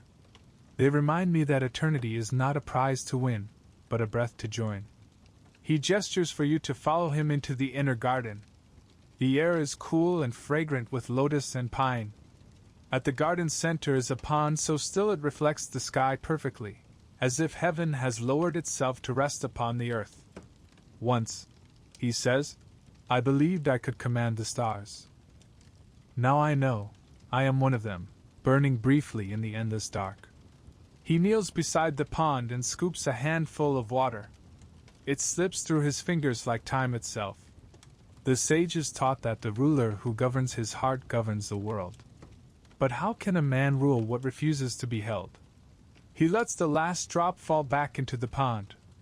To rule is to listen, to breathe, to let the world move through you. He rises again. When I die, they will carve my name into stone and call me eternal. They will not understand that eternity cannot be carved. It must be lived, one breath at a time. The light shifts. The palace fades, its gold dimming into the soft gray of mist. Only the Emperor remains, no longer robed in silk, but in plain cloth. The crown is gone. His face seems younger, lighter. He looks at you one last time. Tell them, he says, that the way is not owned by kings or gods.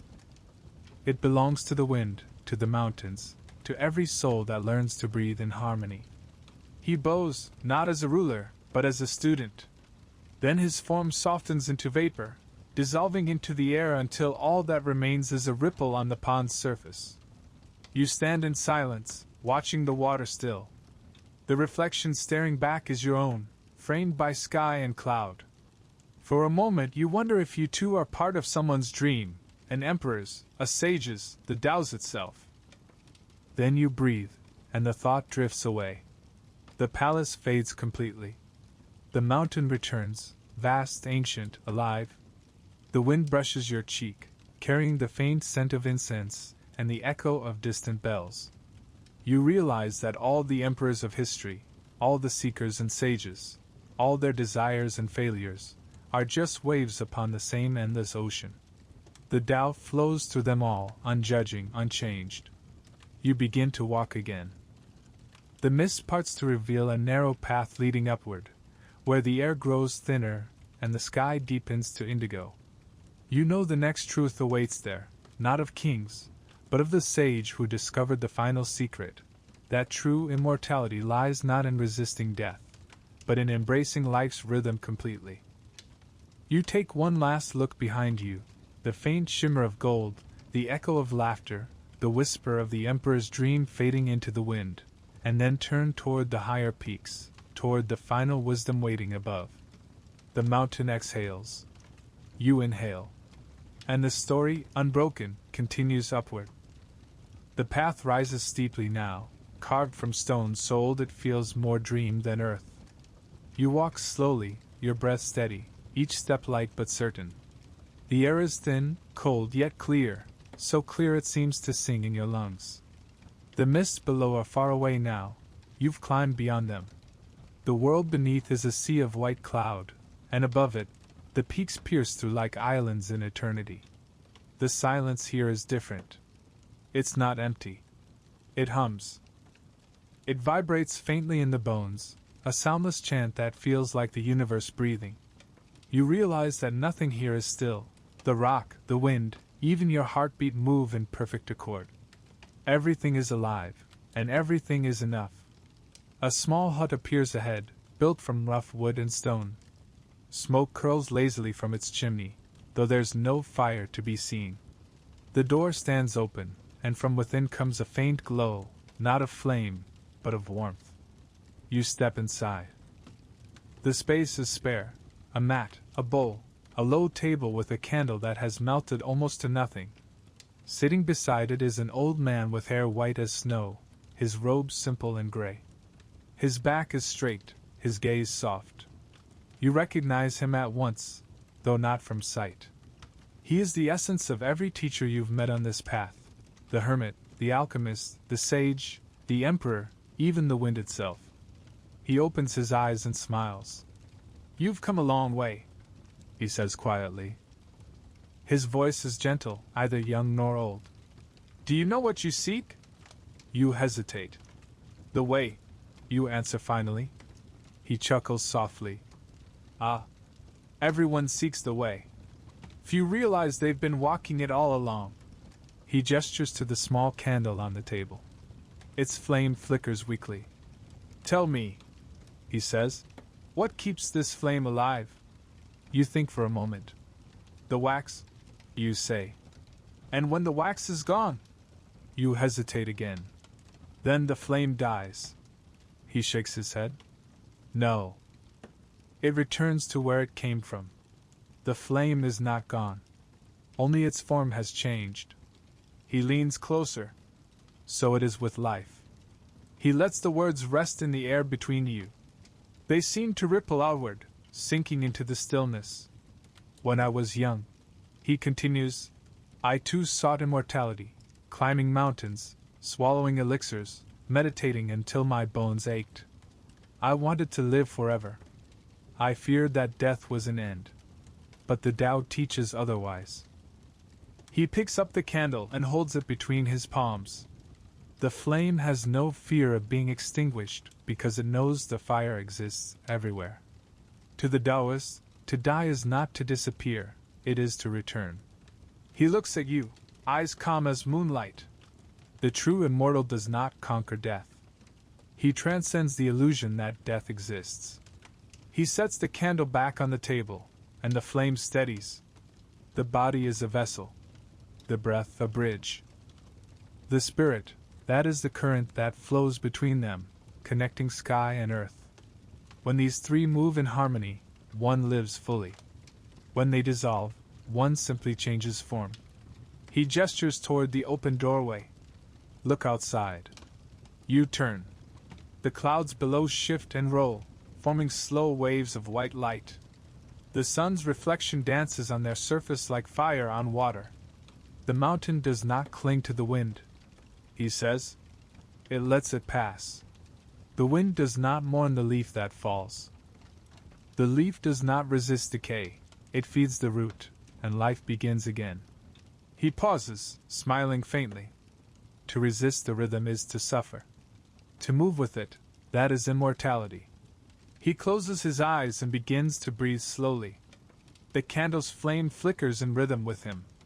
The masters of old spoke of Junren, the true person. Such a one is neither born nor dies, for they live in perfect accord with the way. They eat when hungry, sleep when tired, laugh when moved. They do not seek eternity, for eternity breathes through them already. He opens his eyes again. Do you know what the first lesson of immortality is? You shake your head. He smiles. To live as if you will die tomorrow. And the second? To die as if you will live forever. He laughs softly, not a grand, booming laugh, but the quiet kind that seems to warm the air. You understand, then. The candle flame flares suddenly, bright enough to cast the whole hut in gold. When the breath and the Tao are one, he says, the flame does not die, it becomes light itself. He gestures toward your chest. You've carried that light since the beginning, from the alchemist's fire, through the hermit's breath, through every silence you've shared with the mountain. It was never given to you.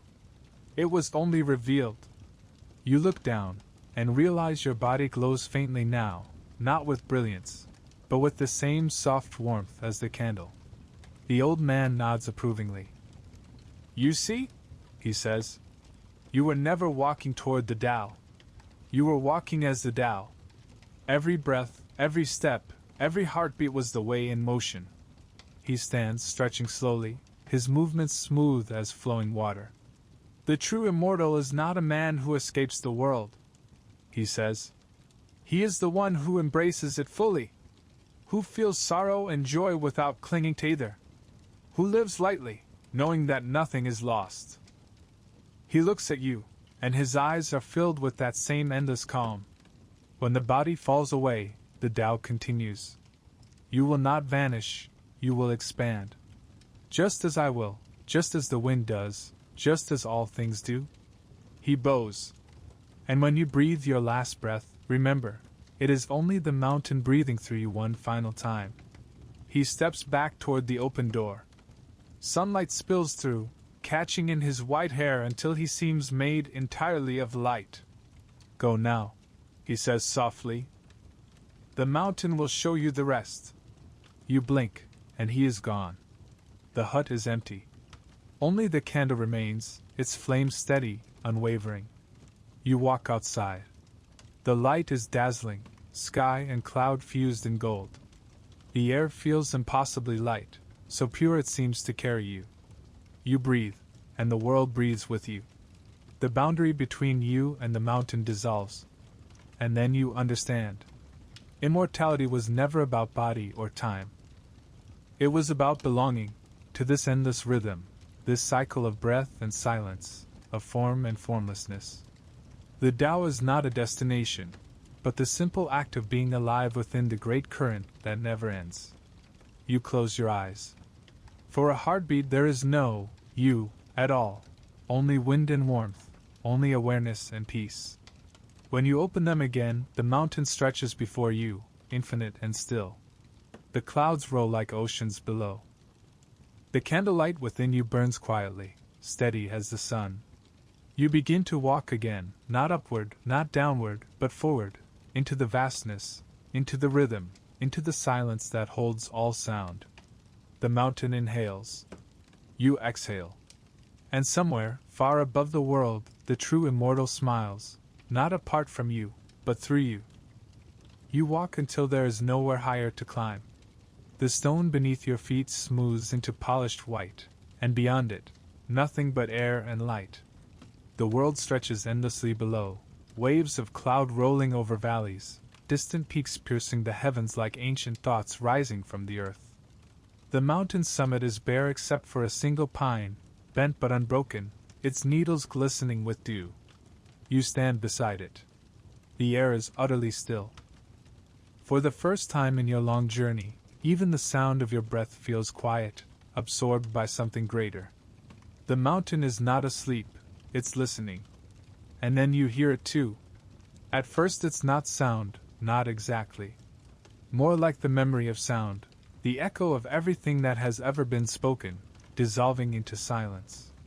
The songs of the immortals, the whispers of the hermits, the laughter of emperors and fools, all folded into one vast, breathing hush. You close your eyes. The silence feels alive, like a presence wrapping around you. Within it, you sense all the things that once seemed separate: the alchemist's fire, the hermit's stillness, the emperor's longing, your own heartbeat, merging into one pulse. You inhale, and the mountain breathes with you. You exhale, and the clouds shift below, rolling outward like the tide. Everything you've learned comes back now, not as words or images, but as sensation: the warmth of the inner flame, the cool flow of breath, the rhythm of life unbroken by time. You realize that every teaching was a preparation for this, not enlightenment, not transcendence, but simple presence. The mountain has no need to speak, and neither do you. Still, its silence tells you everything. It says all things return. It says the Tao is not in the stars or scrolls, but in the space between heartbeats.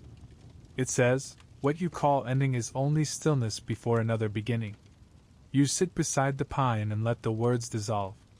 The sky above is vast and pale, its edges fading into nothing. The world has no boundary here. The wind moves gently through your hair, then falls quiet again. The mountain hums faintly, not with power, but with peace. You begin to remember, not the events of your journey, but the feeling of each step: the cool grass underfoot in the first valley, the alchemist's firelight, the flute's trembling note, the emperor's weary smile. All of them part of one continuous movement, like ripples born from the same stone dropped into eternity. And somewhere, deep within the silence, you hear the faintest laughter, the immortals again, their voices carried by wind. Not as distant legends now, but as echoes of the same joy that hums in your own chest. You smile. Because you understand. There is no separation between the teacher and the student, between the seeker and the sought. The Tao is not found. It's revealed. Every time a breath rises and falls, every time the world pauses between sound and silence. You open your eyes. The sun is setting now, and the clouds below glow like molten gold. The pine's shadow stretches long across the stone. You realize that night will come soon, not as an ending, but as another form of balance, another breath in the endless rhythm. You reach out and rest your hand on the trunk of the pine. Its bark is rough and cool. Beneath your palm, you can feel it, the slow pulse of life moving upward from the roots into the air, a rhythm older than memory. This, you whisper to the wind, is immortality. The wind carries your words away. They vanish before reaching the edge of the cliff, swallowed by the vast quiet. And yet, somehow, you feel them continue, not lost, but absorbed into everything. You sit longer, until the last light fades. The stars emerge, scattered across the sky like grains of silver. You realize they are breathing too, expanding, contracting, pulsing in patterns so vast they could only be called eternity. In their glow, the mountain looks softer, almost transparent. You can see the faint outlines of other peaks beyond, each one silent, each one alive. Somewhere in that silence, you imagine all the souls who ever climbed before you, emperors, hermits, wanderers, all still here, their essence woven into the mountain's breath. You are not alone. You never were. The thought brings no excitement, no sorrow, only calm. The kind that settles so deeply it feels like truth. You close your eyes again, and the mountain breathes through you one final time, a long, slow exhalation that seems to carry centuries. When you inhale again, the air feels lighter, almost luminous. The boundaries fade completely. You are the mountain now, its silence, its breath, its stillness stretching beyond form. You are the wind moving through pines, the starlight on stone, the whisper that says nothing yet holds all meaning. For a long while, there is nothing else. Only being. Only peace. Then, gently, a voice, your own, though it feels older than you, murmurs within that stillness. And so, as the night settles, may these echoes of the past guide you gently into dreams. You feel the words settle around you like mist. The world darkens, yet the silence remains luminous, alive. The breath continues, Not yours, not the mountains, but the Tao's itself, eternal and unbroken. The pine rustles once in the wind, as if bowing farewell. The stars blink slowly, one by one, like eyes closing in contentment. And the story, your story, the mountain's story, the Tao's story, continues in silence. The mountain holds still. The wind carries nothing. The breath endures.